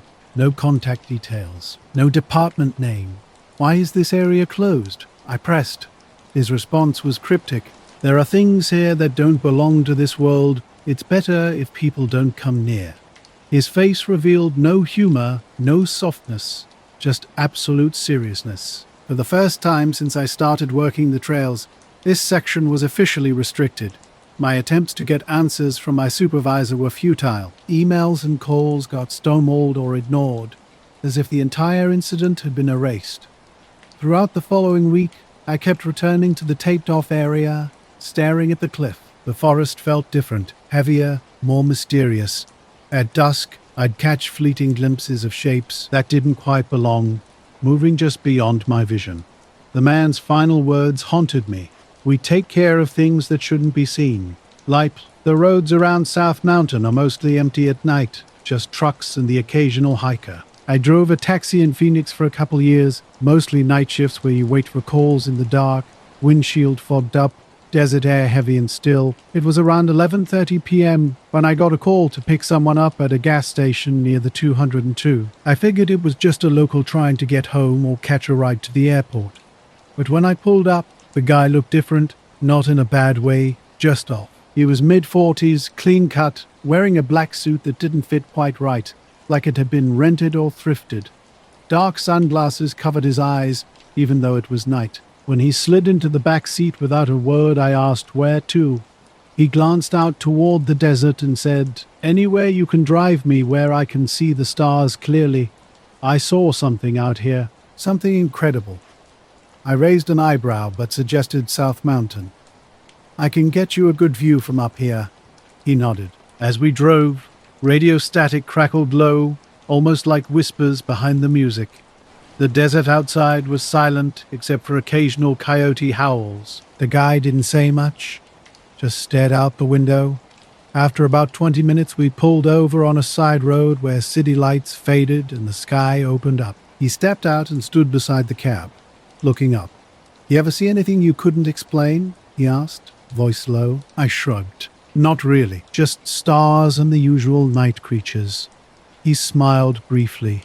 "I saw something tonight hovering over the rocks. No lights, no noise, just presence." Before I could ask more, he turned back to the cab. We kept driving, and he gave me vague directions deeper into the desert outskirts. The road grew rougher, less traveled. Halfway through, I glanced in the rearview mirror and realized he wasn't there anymore. The back seat was empty, I slammed on the brakes and looked around. No sign of him anywhere. There was this same black SUV parked a little ways off the railhead, but no one ever seemed to be inside, just an empty car waiting. I never saw the man in the suit again, but I still wonder what was behind that cliff. Whatever it wasn't meant for me or anyone else. The silence around that place says it all. Some things don't want to be found. I was out in the field late that night, just after the sun dipped below the horizon. It was early fall in southern Iowa, with air turning crisp and the day's warmth still lingering in the soil. My family's farm has been here for generations, and I'm meticulous about maintaining it right. I was checking the corn rows since harvest season was approaching, standing near the old barn built back in the 40s. That's when something strange caught my eye. At first I thought it might be fireflies or a trick of light from the farmhouse windows, but then I saw them. 3 perfectly round, bright spheres rising slowly from the barn's roof. About the size of basketballs, they glowed with an eerie, steady light. Nothing like the flickering of a candle or anything natural. They hovered silently for maybe a minute, then drifted upward in unison, like balloons caught in a gentle breeze. But there was no sound, no wind, no rustling of leaves. They simply disappeared into the dark sky as if someone had switched off a light. I rubbed my eyes and looked again, wondering if I was imagining things or if this might be some elaborate drone light show. But it was far too quiet out here for that. Later that night, I found myself driving on the highway. Around midnight, my phone buzzed with a text from an unknown number, "Don't circle back." Suddenly, I noticed a black SUV behind me. Its headlights dimmed, matching my speed perfectly. I tried switching routes, taking side roads, but it followed. At one point, the SUV pulled alongside me, and the passenger window rolled down. A calm, steady voice said, "Don't circle back." Before I could respond, the window rolled up, and the SUV accelerated away, vanishing into the night. I spent the rest of the shift driving straight to my apartment, constantly checking my mirrors, feeling watched. Since then, I haven't taken any rides out past the desert. The man in black never contacted me again. But every time I drive past South Mountain at night, I swear I catch a shadow in the corner of my eye. And I keep wondering what exactly I was shown that night and why I was warned never to go back. Only I or an occasional raccoon ever come around this late. The strange tension lingered after I spotted those glowing spheres earlier. When morning came, I stepped outside to check the fields. The night had been clear, leaving thick dew across the grass. At the southern field's edge, a black pickup truck caught my eye, unfamiliar, with no recognizable plates or stickers. 2 men in dark suits and pristine black shoes emerged, looking oddly out of place in the muddy landscape. They carried folding rulers and began meticulously measuring the corn rows' spacing. Trying to keep my voice steady, I approached them. "Can I help you?" One turned, his expression completely blank. "We're here about your planting," he said firmly. Confused, I responded, "I plant what I've always planted. Corn's good for the soil." The second man stepped forward. "Your rows are too irregular. You need to adjust your planting." I was bewildered. I'd been doing this for decades, with rows following the land's natural slope. "What exactly are you saying?" They exchanged a look, as if expecting me to understand something beyond my comprehension. "Precision matters," the first man stated. "Patterns need correction for safety." Safety from what? They offered no explanation. Just as mysteriously as they'd arrived, they packed their rulers, returned to the truck, and slowly drove away, leaving distinct tire tracks in the soft dirt. I watched until the vehicle disappeared down the gravel road. That day, those measuring men and the earlier spheres consumed my thoughts. The tire marks were real, and my hands trembled when I touched the corn stalks. Night brought an unsettling feeling of being watched. Though the wind was still, shadows seemed to move just beyond the tree line whenever I glanced outside. I kept the porch light burning bright, unable to shake the sense that something strange was happening on my farm. I'd been running the farm for years, but something felt off this season. The crop rows looked flattened in certain spots, with no sign of footprints or vehicle tracks. The plants seemed drained, almost lifeless, I called my cousin Dave, who helps me out sometimes, and told him about it. He just laughed, saying I was probably exhausted from work. But strange things started happening. The radio on the porch would buzz with static for no reason. My dog Buddy began growling at empty spaces and avoided the barn. Some nights, I'd hear soft tapping against the windows, but when I looked outside, only empty fields and dark trees greeted me. One evening, I went to the barn, seeking answers. The air felt heavy, thick with the smell of damp wood and earth. Shadows seemed deeper, almost swallowing my flashlight's beam. I didn't see the spheres this time, but their absence felt like a weight.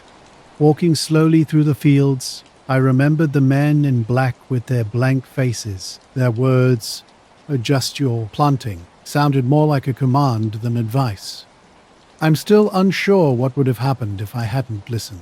The next morning, I found myself carefully straightening the rows, making them more uniform.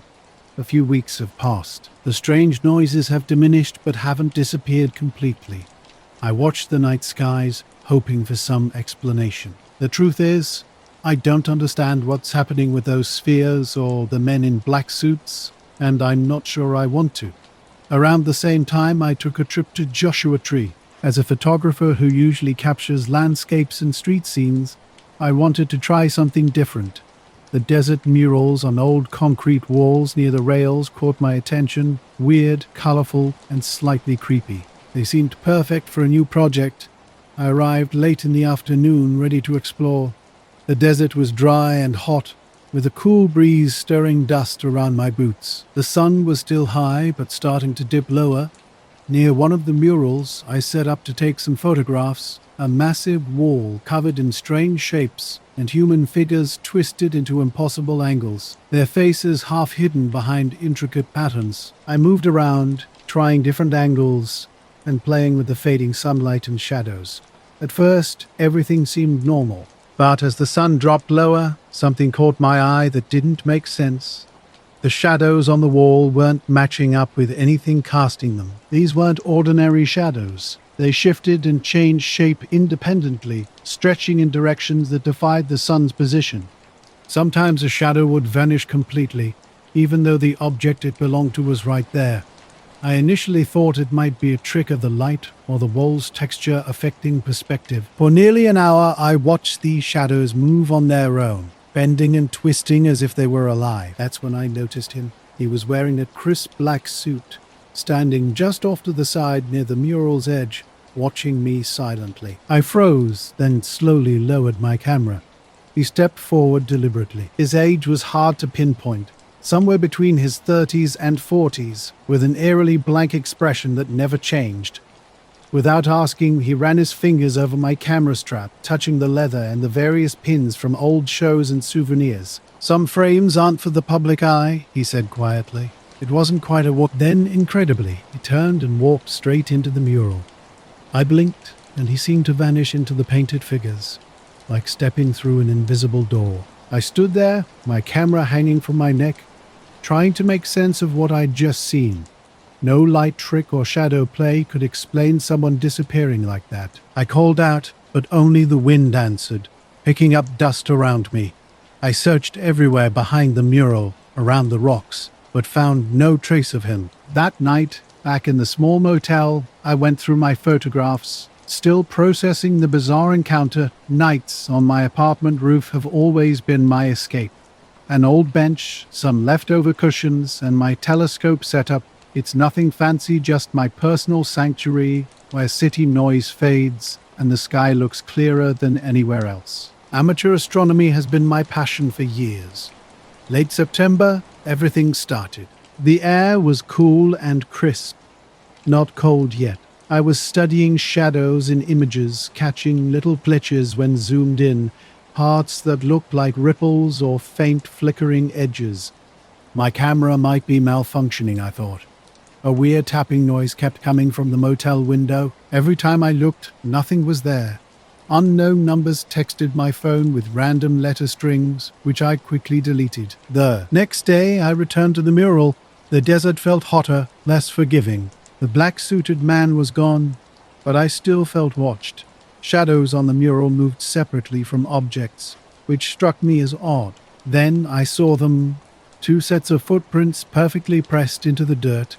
They led to the mural, stopped, and vanished right at the wall, as if whoever walked them had stepped into thin air. Following the tracks toward the highway revealed nothing unusual. Later that evening, while packing my gear, a car pulled up. Black-tinted windows, no plates. 2 men in business suits, white shirts, polished shoes, no ties, stepped out.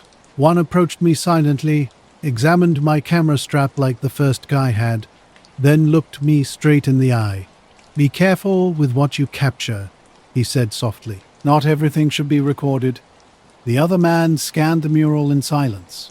They got back in the car and left, tires kicking up dust. I felt like I'd crossed an invisible line. The desert suddenly seemed smaller, less open, as if the murals weren't just paint on concrete, but gateways to something incomprehensible. I drove home that night with the radio off, the road stretching empty before me. Since then, I've returned to my usual work, but I often find myself staring at shadows, wondering if they're really just shadows or something else is moving inside them. I never shared those photos publicly. I don't know what's really out here behind the paint and light, and honestly, I'm not sure I want to find out. And after dinner, I usually hold my telescope up to the roof around 9:30, often getting home from work early. By then, the night was mostly dark, with stars bright and sharp overhead. I'd been tracking Cygnus, the Swan constellation, one of my favorites. I was watching how it moves through the night sky. Stars typically shift slowly, but this time, something seemed different. When I lined up my telescope, I noticed a star cluster near the constellation's tail looked like it had moved about 10 to the west from its previous position. At first, I thought I might have messed up the alignment or coordinates. I double-checked my charts and equipment. Other constellations were exactly where they should be, but this part of Cygnus was definitely out of place. I stared, blinking between my chart and the telescope's eyepiece. The stars themselves looked perfectly normal, steady and bright, but their pattern was wrong. I figured it might be an atmospheric anomaly or optical illusion, so I stayed up watching for the next hour. The shifted cluster didn't move back. If anything, it remained roughly in that same position, almost like it was stuck. The next morning, I told my friend Lee about it. She's a geology student, not really into astronomy, but she listened. "Maybe you're seeing a reflection or some kind of light pollution," she suggested, though I could tell she was curious. That night was cloudier, with low-hanging fog making city lights glow orange. I set up the telescope anyway, not expecting much. Around 11 p.m., I noticed something odd. A black sedan parked across the street, right under my building. It sat there, engine off, no headlights on. The street light barely illuminated it, but I could see a figure inside. I watched for about 10 minutes. The car didn't move. The figure didn't get out. At first, I thought it might just be someone waiting or parked there. Then, suddenly, the passenger door opened and a man stepped out. He wore a dark suit, black tie, black shirt, nothing flashy. His movements seemed deliberate, almost clinical, like he was on a job. I ducked behind the telescope but could see him looking up toward the building. He didn't climb the stairs or come inside. Instead, he pulled a small flashlight from his pocket and aimed it upward. Now, I worked as a railway inspector for a small freight company out of Cheyenne, Wyoming. My job was mostly routine, checking cars for damage, verifying loads, making sure everything was up to spec. Night shifts were especially quiet, with trains coming and going mostly by themselves and only a few people around. That particular night, I was doing a routine inspection of a long freight train parked on a siding near the edge of town. It was around 2 a.m., and the yard was dark, except for a couple of floodlights. The stillness felt heavy. Then something strange happened. A car pulled up, and a man in a black suit aimed a flashlight straight up at my telescope's lens. The light caught the lens perfectly, reflecting a dull greenish glow. I froze. He kept the flashlight aimed for maybe 20 seconds before suddenly closing it and getting back in the car. The door shut quietly, the engine started, and the sedan drove off slowly, disappearing down the street without a sound. The next few days were tense. I kept looking out my window, watching for that car or the man. Nothing. But I started feeling this weight like I was being watched. I kept going up to the roof at night, but the stars didn't look right anymore. That shifted cluster in Cygnus was still off, and I couldn't shake the feeling that something was wrong with the whole sky. Small, weird things kept piling up. My laptop crashed one night. My neighbor told me his Wi-Fi had been acting strange. Flickering lights, weird static. My phone died unexpectedly in the middle of the afternoon, even though the battery had been at 100% the night before. When I replaced the battery, it never held a full charge again. One night, about a week later, I was packing up to leave the roof when I heard footsteps behind me. I turned, but there was no one there. I swear I heard someone whispering, but when I looked around, only the wind moved the leaves on the fire escape. I didn't tell anyone about the car or the man in the black suit. I didn't want to sound crazy, but I couldn't forget the way he looked at me from the street. The way the flashlight caught the telescope lens like he wanted me to see it. Sometimes late at night I swear I see a shadow moving just beyond the edge of the roof, like someone is watching but staying out of sight. And the stars, they don't feel like home anymore. It was early October with just enough chill to seep into your bones. That morning I was doing my usual rounds, walking alongside the train cars with my flashlight and clipboard, checking brakes and couplers. As I moved between cars 23 and 24, a subtle metallic scraping noise caught my attention. It seemed to be coming from above, like something dragging or rubbing against the side of the train, high up near the tops of the cars. I paused and shined my light upward, but the beam couldn't penetrate the darkness. The yard lights were weak and the moon hid behind clouds. Then, in my peripheral vision, something moved. A dark shape glided along the train roof, too quick and fluid to be human. Low and stretched out, it moved with an almost supernatural smoothness. In a blink, it vanished, melting into the darkness. My heart raced, but I rationalized it away. Probably just a raccoon or a large bird. I scanned the area with my flashlight, finding nothing. The noise didn't repeat, so I finished my inspection and headed to the small diner by the rail yard. Around 5 a.m., the place was just opening. The usual early crowd filled the space, truckers, railroad workers, and locals nursing their morning coffee. I sat near the window, still unsettled by what I'd seen. While eating my eggs and toasts, I noticed him. A man at the counter watching me intently. His black suit looked awkward, like it was bought off the rack and never tailored.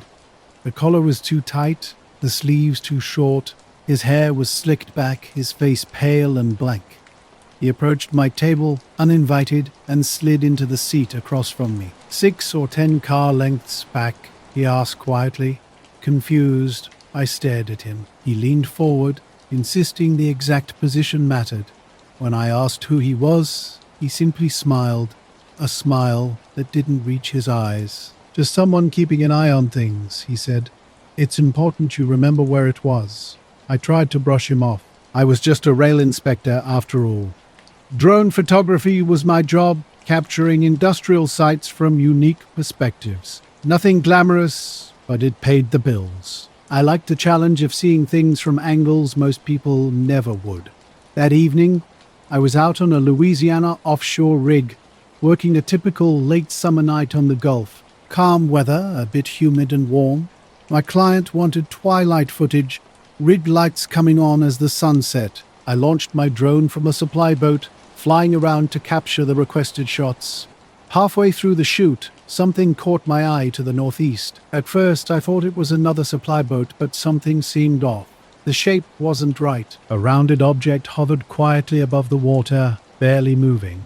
The drone's camera captured it clearly, so I circled to get better footage. The object was about the size of a small helicopter, but completely silent. No blinking lights, no visible engines or rotors. Just a smooth, dark, rounded shape reflecting the last light of sunset. It didn't seem to be doing anything, just hanging there. I kept filming for a few minutes before deciding to return the drone to the boat. Later, a strange man approached me in a diner. He nodded slowly, as if expecting my story. He seemed to know something about shapes on roofs, but didn't explain much. Before I could ask more, he got up and walked out. No one else in the diner had noticed him. When I looked back out the window, he was gone. No car, no footprints, nothing. Over the next few days, I kept checking the spot he mentioned, but never saw anything again. Occasionally, I'd hear a faint scraping sound late at night, but it never repeated with the same pattern. I told co-workers, but they laughed it off. They said I must have been tired or imagining things, but I knew what I saw. The man's visit stuck with me, the way he spoke, the way he seemed to know what I was talking about without explanation. It was unsettling. I kept wondering why he was so interested in the exact distance of that shape. I never saw him again. I never figured out what was on those train roofs that night. It's just something that left with questions I can't answer. Now, I was working a job out on an oil rig when something strange caught my eye. As the object slowly drifted away over the water's smooth surface, everything seemed quiet and still. Later that night, back in my small New Orleans apartment, I reviewed the footage on my laptop.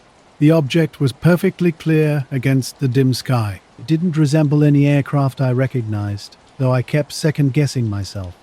Maybe it was an experimental drone or a weather balloon. Around 2 a.m., an unexpected knock at my door broke the silence. A man stood in my doorway, mid-30s, dressed in all black with no identifying marks, his steady gaze fixed on me. "Carter?" he asked. When I confirmed, he got straight to the point. "We need you to delete the footage you took tonight for everyone's safety." Confused and half asleep, I asked who he was. He didn't answer, instead repeating his demand about the object I'd filmed above the rig. I felt uneasy. As a contractor, I didn't want trouble. I tried asking who he worked for, but he simply shook his head, saying it was nothing I needed to know. His tone was firm, with an underlying intensity that suggested he wasn't used to being challenged. Reluctantly, I agreed to delete the files. When I requested something in writing, he gave a smile that didn't reach his eyes. "That won't be necessary. We trust you'll do the right thing." After he left, I stared at my laptop. The footage remained. Twilight's last moments. Rig lights glowing, the mysterious object hovering silently. I considered calling the police, but realized how ridiculous my story would sound. Instead, I backed up the footage onto a flash drive and hid it in a drawer. The next day, I contacted the rig's security office. The supervisor claimed nothing unusual had been reported that night, stating they were simply conducting routine maintenance. Something about his response felt off, but I couldn't pinpoint why. And I've been tracking wildlife in the Pacific Northwest for almost 10 years now. My work involves watching for subtle signs of animal movement, broken twigs, hoof prints, scat, anything that tells me something has passed through. The quiet and isolation are familiar to me. It's just me, the forest, and whatever's moving through it. A couple weeks ago, during a routine walk along a trail I monitor for deer activity, I encountered something bizarre. The sky was overcast, a heavy grey pressing down on everything. Recent rain had left the ground soft and muddy in places. About an hour into my hike, I discovered a perfect circle, maybe 10 feet across, in the middle of a clearing. The circle was unlike anything I'd seen before. The grass and underbrush inside were completely flattened, as if something heavy had sat there for a while. But what made it truly strange were the edges, sharp like a giant cookie cutter, had been pressed into the ground. No leaves or branches stuck up. The border was unnaturally precise. When I knelt to investigate, I found no tracks. Normally, animals leave some trail leading in or out, but here there was nothing. No prints, no drag marks, no broken twigs. The mud around the circle looked untouched, as if whatever had been there had somehow appeared and disappeared without a trace. I circled the area multiple times, scanning the edges for any disturbance. The surrounding trees and bushes appeared normal, with only occasional snapped branches. Nothing unusual for a forest path. The whole scene didn't make sense. Around the same time, I started noticing something else. A man in black who didn't look like standard security. No badge, no ID. When I asked around about the rig later, nobody recognized anyone matching his description. In the days that followed, People seemed to be watching me at drone meetups and gigs, not openly, but just enough to make me nervous. Strange things began happening. Phones would die when I tried uploading related footage. Files got corrupted. Computers acted up. I kept the footage hidden and stopped talking. I'm still not sure if the man was private security, government, or something else entirely, but they clearly didn't want me to have whatever information I'd captured. I never saw that man again, and the strange object never reappeared in my footage. I still fly drones, but I stay far away from that rig now. I was hiking through the woods when I noticed something strange. A perfect circle marked the ground, no random scattering of leaves or typical forest floor debris. Instead, it looked deliberate, almost surgical, like something had been placed precisely and then carefully removed. I pulled out my phone and started taking pictures, hoping my friends who track wildlife might recognize something unusual. While I was crouched down photographing the area, a twig snapped behind me. When I looked up, 2 men were standing about 30 feet away on the trail. They weren't dressed for hiking. Dark suits, crisp and formal, the kind you'd wear to a business meeting, with short dark hair and clean-shaven faces. Their expressions were serious, almost professional. One began methodically counting and pointing along the circle's edge, while the other stood watching. They seemed completely uninterested in my presence. Without warning, they turned and walked back into the woods, vanishing between the trees as quickly as they'd appeared. I sat frozen, wondering if I'd imagined the entire encounter, but my phone's photos confirmed what I'd seen. Back home, I searched everywhere for similar reports. Local news, hiking forums, wildlife blogs, nothing. No record of perfect circles or mysterious suited men. That night, I couldn't stop thinking about their strange, silent interaction with the ground. The next morning, I returned to the spot. The circle remained, but something had changed. The ground looked lighter, less compressed, as if the forest was slowly erasing evidence of whatever had occurred. Deer and squirrels stayed unusually far away. I felt watched, though no one was visible. In the following days, odd details accumulated, footsteps ending abruptly. An unfamiliar car parked nearby, shadows flickering at my vision's edge. I tried convincing myself it was nothing, just my imagination or typical forest oddities. But deep down, I wasn't so sure.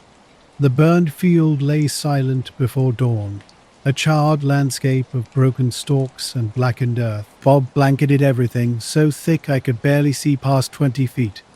I was out early, scanning the perimeter for any lingering fire risks. These quiet mornings always appealed to me. No distractions, just stillness. The recent rain hadn't completely washed away the smoke smell. I stood at the field's edge, binoculars ready, checking for any potential flare-ups. We get called for these situations often. Even when a fire seems out, hotspots can reignite with a sudden wind. That's when I saw it. At first, just a shadow moving above the field. Not like a bird or plane, something else. I blinked, and it took shape. A dark, triangular form hovering around 30 feet up, perfectly silent against the pale grey fog. No engine noise, no wind rush, just hanging there like it belonged. I froze, trying to rationalize what I was seeing. Maybe a weather balloon? A drone? But nothing made sense. No blinking lights, no wings or propellers. Then it moved slowly, sliding sideways over the burned ground before vanishing as silently as it appeared. Hours later at the firehouse, I was still unsettled. Sitting at the kitchen table with coffee and reports, a man walked in. Black suit, no tie, perfectly pressed shirt, polished shoes, dark hair slicked back, face sharp but oddly vacant, studying me without really seeing me. Afternoon, he said, voice calm and low. No introduction, no explanation. Whatever that circle was and whoever those men were, they left a mark I can't explain. Suddenly, the forest doesn't feel like just home to animals anymore. Nice camping alone in the San Juan Mountains near Lake San Weasel one weekend in early September. The nights were getting cold, but the days still felt warm. I'd gone out seeking solitude, wanting to get away from everything for a couple of days. No phone signal, No internet, just the woods and the lake. The first night was pretty uneventful. I set up camp near the water's edge on a little flat spot with a decent view of the lake and mountains beyond. I'd brought my old camera, mostly to snap pictures of scenery and wildlife. Photography's just a hobby for me, nothing professional. That night, sitting by the fire after dinner and fiddling with my camera, something caught my eye. Across the lake, near the far tree line, a faint green light streaked down from the sky. It wasn't like lightning or a firefly, something entirely different. The light shot down in a clean straight line and vanished at the water's edge. No sound, just a quick flash of green. I grabbed my camera, switched to manual, and tried to capture a few shots of the streak. It moved almost like a slow-moving meteor, but the color was wrong, and it didn't burn out or break apart. After staring for a while with no further activity, I returned to the fire, attempting to forget what I'd seen. Later, a man appeared at the firehouse where I work. He walked to the window and looked out toward a burned field. Without moving closer, he leaned in, carefully inspecting something. He didn't touch anything but studied the scorch marks visible from our vantage point. When he turned back to me, he said, "We appreciate your discretion," his eyes locking with mine. Something about his presence made it hard to speak. I wanted to ask who he was and why he was here, but I simply nodded. He stayed a few more minutes, examining the room as if seeing everything for the first time. Then, without another word, he left. Afterward, I couldn't stop thinking about the triangular shape in the fog and how this mysterious guy had appeared out of nowhere and vanished just as quietly. I haven't told many people. It felt like something that shouldn't be discussed. Maybe I was being watched. Since then, I avoid that field when the fog rolls in. Late at night, I sometimes swear I can hear a low hum just beyond the edge of hearing. I don't know what I saw or who that man was, but I'm certain it wasn't just a coincidence. The morning fog hung low over the lake, everything damp and quiet. Half asleep, I heard footsteps crunching through the leaves behind my tent. When I poked my head out, a man stood near my cooler, staring down at it. He was dressed completely out of place, a full black suit and tie in the middle of the woods. His hair was slicked back, his face pale and unreadable. "Morning," he said in a low, calm voice. I mumbled, hey, while rubbing my eyes. He didn't smile. Instead, he kicked my cooler to the side. "This area is under new management," he said quietly. I stood up, trying to keep my voice steady. "What do you mean?" He just looked at me, waiting for me to understand. "We're here to make sure no unauthorized activity takes place," he explained. My stuff was scattered. The cooler tipped over. Cans and a half-empty water bottle spilled onto the dirt. My stomach tightened. "Authorized by who?" He pulled out a small card with an official-looking seal, though I couldn't make out the details in the dim light. The whole encounter felt surreal. His movements, his cryptic words, it was like he was telling me something important without actually saying anything. I packed up my camp faster than planned, avoiding looking directly at him. When I glanced back, he was gone. During the hike to my car, I kept checking my camera. The previous night's photos showed a clear green streak, a smooth, sharp line almost glowing. But when I zoomed in, something was off. Where the streak hit the lake looked darker, like a shadow or void in the water. No ripples, no splash, nothing you'd expect from an impact. At a small diner in town, I asked locals if they'd seen anything strange near the lake. A few shrugged it off, mentioning weird lights in the mountains, maybe ball lightning or gas, but no one talked about men in suits or new management. I was volunteering that summer at Cedar Hollow Park, where the woods run deep and city noise vanishes completely. My role involved trail maintenance and visitor assistance, mostly during early mornings and late afternoons. For that particular week, I was on the night shift, helping rangers close the station after dark and ensuring no one wandered off the trails.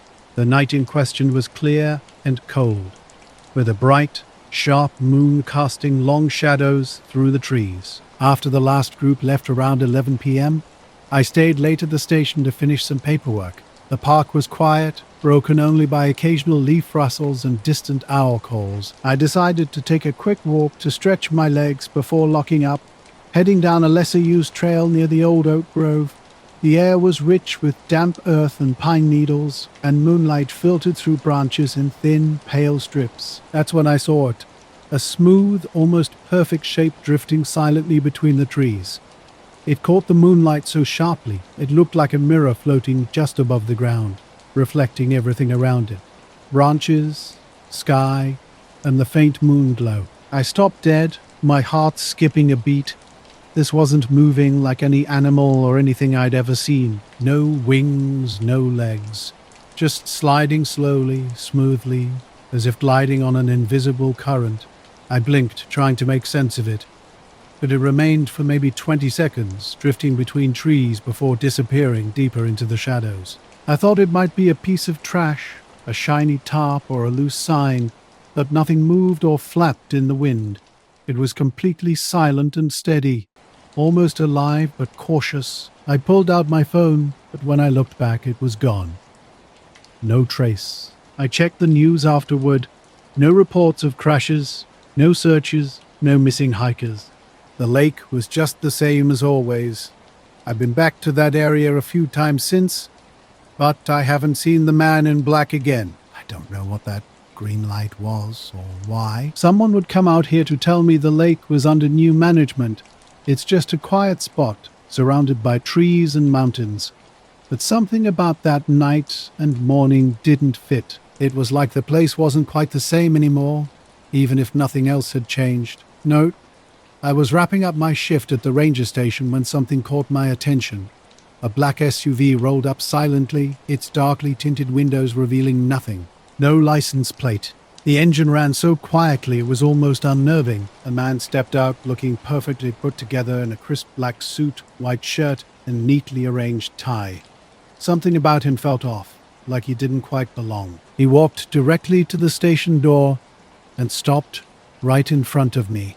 "You volunteer?" he asked, his voice calm and low. I nodded, trying to sound casual despite feeling unsettled from earlier events in the woods. He pulled out a strange badge, just a plain metal rectangle with unfamiliar letters. "I'm with a special agency," he said. "We're taking over operations in this area, effective immediately." He instructed me to file my reports elsewhere and asked about any unusual observations or incidents. When I claimed nothing significant had happened, he seemed to expect that response. "Stay clear of the old oak grove at night," he warned. "No more volunteers allowed past closing hours." Before I could question him further, he returned to his SUV and disappeared down the road, leaving me alone in the moonlit parking lot. The next day, I discovered something bizarre at the park office. All the usual paperwork was gone, desks cleared, file cabinets empty. The rangers seemed different, acting as if nothing had changed. The entire encounter felt scripted, like a scene from a movie that left more questions than answers. The night shift on the highway crew near Cedar Creek was just another routine job. 4 of us were out fixing a frost-damaged road stretch. Me, Jay, Marcus, and our foreman, Steve. Bright floodlights turned our worksite into an artificial daylight, cutting through the late spring night's chill. Something felt different that evening. While we'd been rotating shifts for weeks, this night carried an unusual tension. Halfway through our work, I noticed a strange shadow moving swiftly overhead, passing across our lights. It wasn't like any aircraft I'd recognized, disc-shaped and completely silent. I pointed it out to Jay, our group's resident skeptic. Even he stopped mid-sentence, watching the object drift across the sky before disappearing behind distant trees. We joked about it being some unusual drone, but none of us had heard of anything like this in our area. As we returned to work, an unsettling sensation of being watched crept over me. Around 2 a.m., the air turned noticeably colder and clouds thickened. While stacking traffic cones near the road's edge, headlights suddenly cut through the fog. A black rental pickup pulled up slowly beside our equipment truck. Steve approached, squinting through the mist. A man emerged, dressed in an oddly pristine black suit, the fabric looking simultaneously brand new and unnaturally matte. Afterward, the old oak grove was blocked off with new restricted area signs.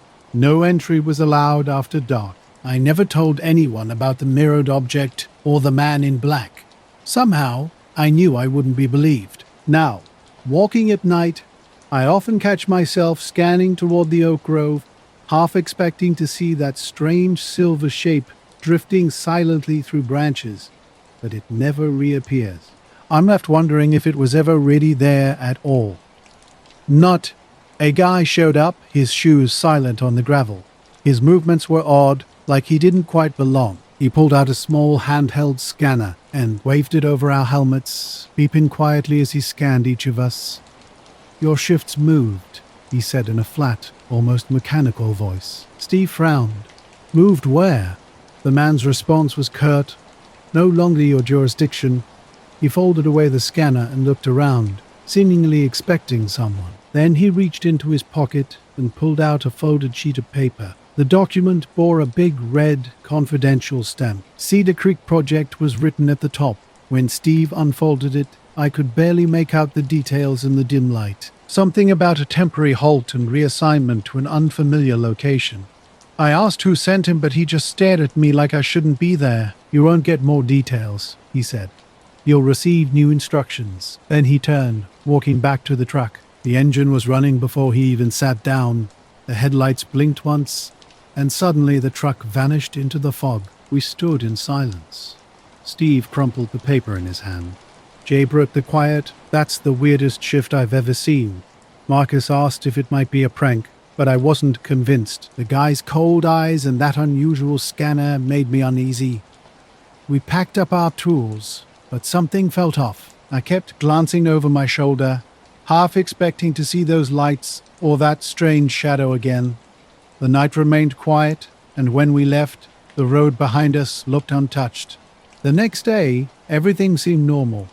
Steve called the dispatcher, who claimed the schedule hadn't changed and the project was still active. But when we tried to return that night, the worksite gate was locked. New signs had appeared, warning of restricted access for safety reasons. The entire area felt sealed off with no explanation. Weeks later, I ran into a former co-worker at the county office. When I asked about Cedar Creek, he hesitated before saying, "Some people notice strange lights out there." Upper Copper and my name was Carl Jensen, and I do forestry work for the state. My primary tasks involve monitoring tree health, checking for disease or insect infestations, and occasionally setting up equipment to measure environmental conditions like humidity and soil moisture. On this particular midweek shift, I was working in a section of ponderosa pines located about 30 miles outside of Flagstaff, Arizona. The area had been off limits for a while due to wildfire risk, so it was quiet and mostly untouched. Early morning brought cool, clear weather with a slight breeze rustling pine needles overhead. Around 9 a.m., while hiking to check on some sensors I'd installed weeks earlier, I noticed something unusual. A low, vibrating hum filled the air, unlike any machine sound I'd ever heard. Too deep and steady, almost like a distant idling engine, but with no visible source. I stopped and looked around, trying to locate its origin. The hum seemed to come from just beyond a cluster of trees, maybe 50 yards away. Then it happened.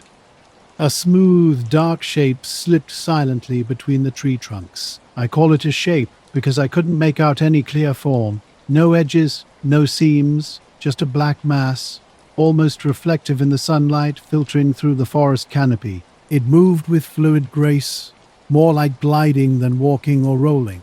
As quickly as it appeared, it disappeared behind a thick stand of pines and didn't return. Part of me wanted to follow it, but another part warned me to stay put. The forest felt unnaturally quiet, with bird calls and wind sounds mysteriously muted, as if the entire place was holding its breath. I continued my work, trying to shake off the strange encounter.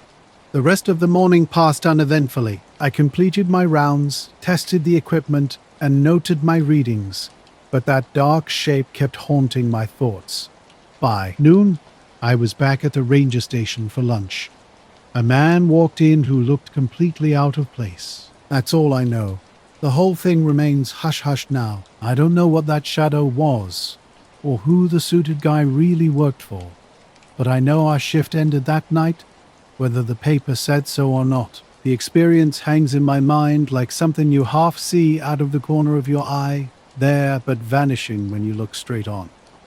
He sat down at my table without asking, which threw me off. Clean-shaven with short black hair slicked back, wearing a plain black uniform without patches or logos. No name tag, no badge, just a simple black shirt and pants, the kind of outfit you'd expect from security personnel or government agents, but not someone you'd usually see around a forestry office. I glanced at him, half expecting someone to come and remove him, but no one else seemed to notice. He looked at my gear scattered on the table, a GPS, a handheld weather meter, and other measuring tools. In a quiet but firm voice, he asked, "Equipment calibration. Are your instruments within acceptable parameters?" I blinked, confused. "Yeah, I think so. Everything checks out so far. Why?" He didn't answer directly. Instead, he leaned in slightly and said, "It's important to maintain accuracy. Deviations can lead to unintended consequences." Before I could ask what he meant, he stood up and walked out of the room. When I turned to grab my coffee, he was gone. No sign he'd ever been here. The rest of the afternoon felt strange. I kept noticing little things out of place. My GPS showed tiny jumps in my position, like I had briefly moved several dozen feet in a blink. The weather meter fluctuated erratically for no reason, and there was that deep hum again, faint this time, somewhere just beyond the tree line. On my way back to the truck, I caught a glimpse of that dark shape again. It was sitting on a rock, perfectly still, almost blending into the shadows. When it saw me looking, it vanished into the trees. I didn't say anything to the other forestry workers about the man in black or the shape. I wasn't sure what to make of it myself. But since that day, I've noticed strange lights flickering between the pines at night, and sometimes that low hum returns even when no equipment is running nearby. I keep wondering if the man was warning me or checking on something I wasn't supposed to see. Whatever it was, I don't think this forest is as ordinary as it seems.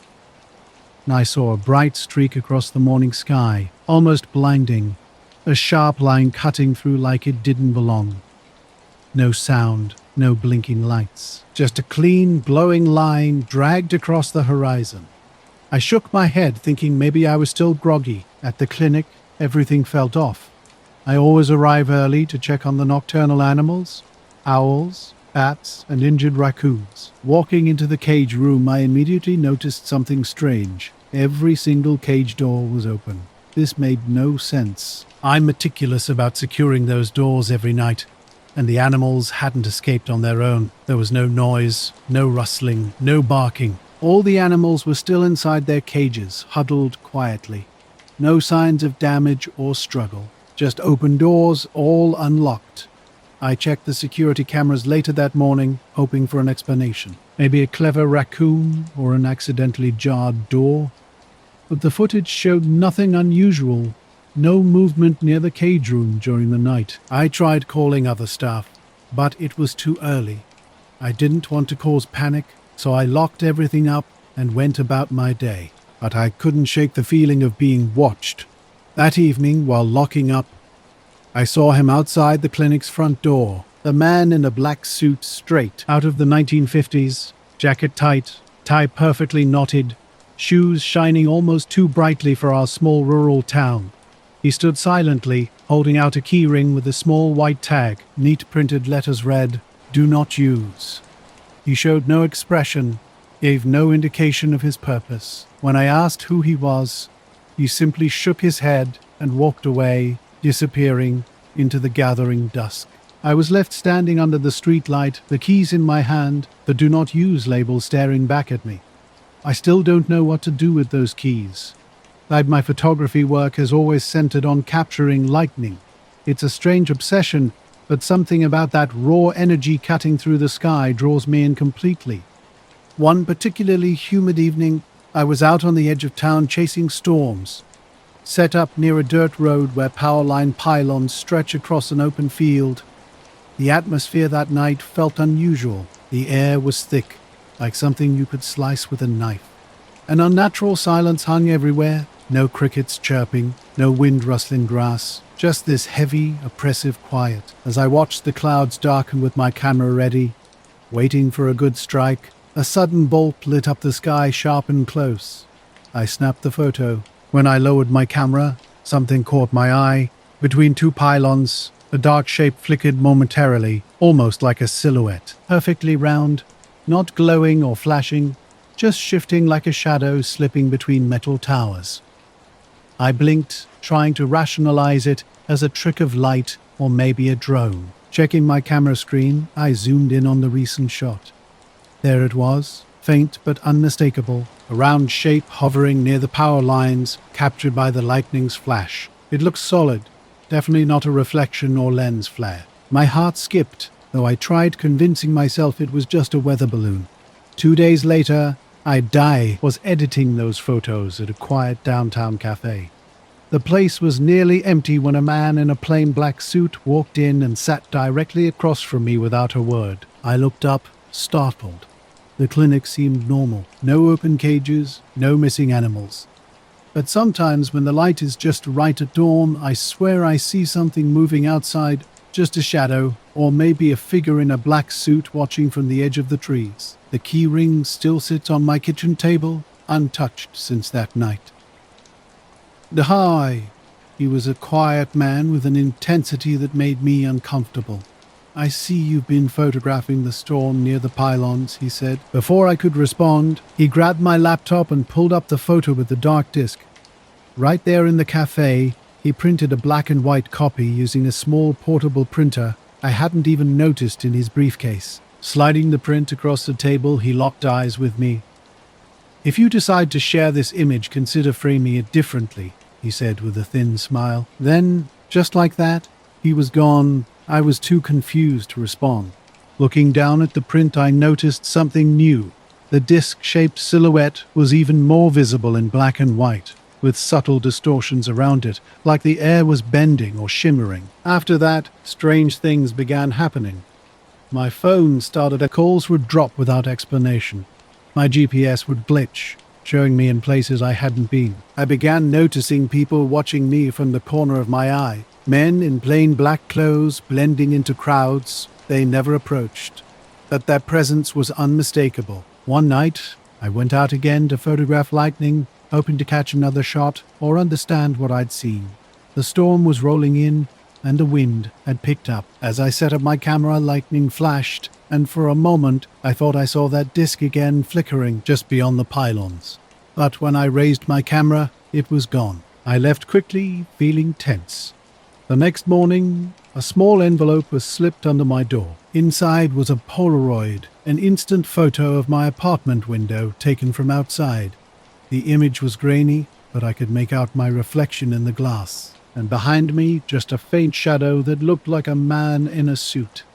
No note, just the photo. I tried to ignore it, but the feeling of being watched only grew. I stopped sharing storm photos. I deleted the images from my camera and phone. Yet, I kept wondering about the man and why he cared about the photo. What did he want me to frame differently? Weeks went by, and the men in black never directly confronted me again. But I could feel their eyes whenever I stepped outside. The strange glitches persisted. I kept shooting storms, always hoping to understand. I'm Jack Mullins, the lighthouse keeper at Cape Elmore for the past 5 years. It's not the most glamorous job, but it pays the bills, and I enjoy the solitude most of the time. That night, the storm was relentless.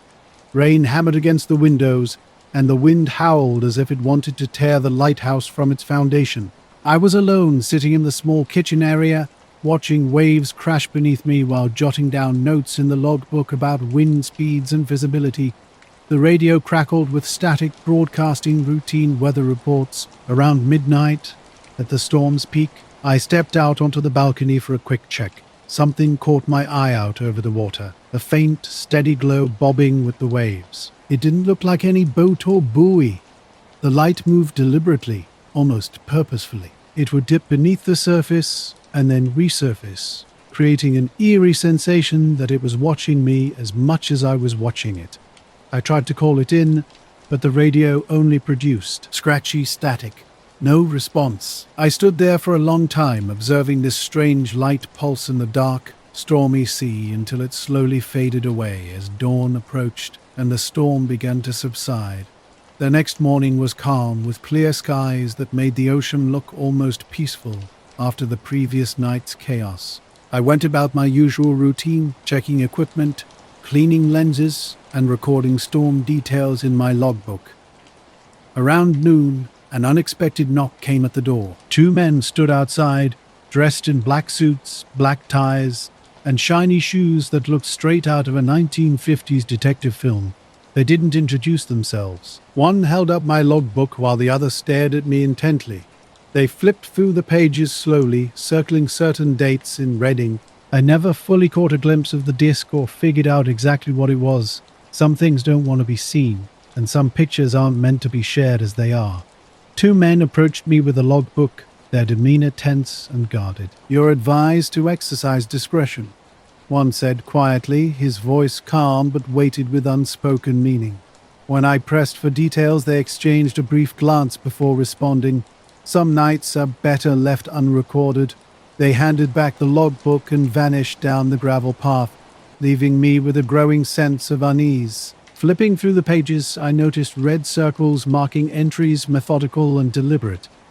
These weren't just recent notations about stress or storms, but strange recordings from months past that I'd previously dismissed. Since that encounter, peculiar occurrences have become routine. Static interrupts the radio at odd moments. Fleeting light glimpses dance across the sea. Shadows flicker unexpectedly along walls. Yet each time I consider discussing these incidents, those men's warning echoes in my mind. It was 1994. I was a 38-year-old radar technician E6 with 17 years of service, stationed at Nellis but working a temporary assignment at Tonaba Test Range. My role involved maintenance and diagnostics, occasionally monitoring late-night flights when extra surveillance was needed. That Tuesday in October, everything seemed routine. The night had just begun cooling, and we'd been informed about classified testing near Groom, nothing unusual for our line of work. Black project protocols meant staying quiet and avoiding unnecessary questions. With Daniels, a new guy from Edwards, we were running standard system checks around 0200. While logging routine data, a single radar return suddenly blinked onto the screen, positioned right at the edge of Groom Lake airspace. No transponder. Altitude 30,000 feet. I continue logging entries in the book, but I now carefully skip those marked nights. Some things, it seems, are indeed better left unrecorded. I first thought it was a glitch, something that sometimes happens when the scope gets hot, especially during long sweeps. But before I could reset, the blip moved instantly. No delay, no descent arc, just one sweep I was at 30,000 feet, and the next showing 0 ground level right in the middle of restricted airspace. Daniels leaned over and frowned. "Was that a skip?" I said no. I backed up the sweep log. It wasn't a radar skip. The return had weight, signature depth, Doppler reading, the whole. It had structure. Then it was gone, just blinked off the scope like it had never been here. We ran a systems check. Nothing came up out of spec. Diagnostics were clean, power stable, no magnetic interference. I pulled the signal log from the previous 30 minutes and ran it again on playback. Same thing. One clean hit at high altitude, then immediate drop to ground, then nothing. Daniels didn't say anything for a while. Just sat back in the chair watching the blank screen. He called it in low-level priority, logged it as a transient anomaly. No flight plan associated. The next morning, 2 civilian contractors came in, both in suits, both with restricted credentials. One of them, an older guy with salt and pepper hair, no name badge, asked me to walk him through what I saw. I gave him the rundown, showed him the printouts. He didn't look surprised, didn't even ask many questions, just nodded and said, "That's consistent." Like it was something they'd seen before. Then he asked me to delete the signal logs. I told him I couldn't do that without an order. He handed me a form already filled out and signed. Department of Defense, red header, authorization code. I deleted the logs. Later that week, the same radar van was taken offline for calibration. When it came back online, the memory storage had been swapped and all signal archives from that night were gone. I didn't say anything after that. I knew better. But that wasn't the end of it. 3 nights later, I was walking between the van and the comms building. Around 3 o'clock. It was cold, maybe low 40s, and dead quiet, the kind of quiet that buzzes in your ears. No wind, no bugs, just stillness. I looked out past a perimeter fence toward the south end of the range where Groom Lake airspace technically begins. There was a light, bright white, just hovering maybe half a mile off the ground. No blinking, no movement, just there. It wasn't a plane. We had flight bans in place during that window. No, I stood there motionless for maybe 20 seconds. Then I began rising slowly vertically, completely silent. Suddenly, I was gone. Not faded, not flew away. Just vanished. The next morning, Daniels handed me a sealed envelope. No name, just my clearance level. The memo inside was short and direct. My assignment at Tonopah was ending immediately. I was being rotated back to Nellis. No explanation given. That afternoon, I packed up and left. I never saw Daniels again. I didn't know if he stayed or moved on. Years passed. Long after retirement, curiosity led me to request my service records. The Tonopah assignment was noted, but something was strange. The radar logs for that week were completely missing. An entire stretch blacked out. I can still picture that blip, dropping from 30,000 feet to zero in less than a second. No mark, no trail. One moment there, the next, gone. In all my years, I've never witnessed anything like it.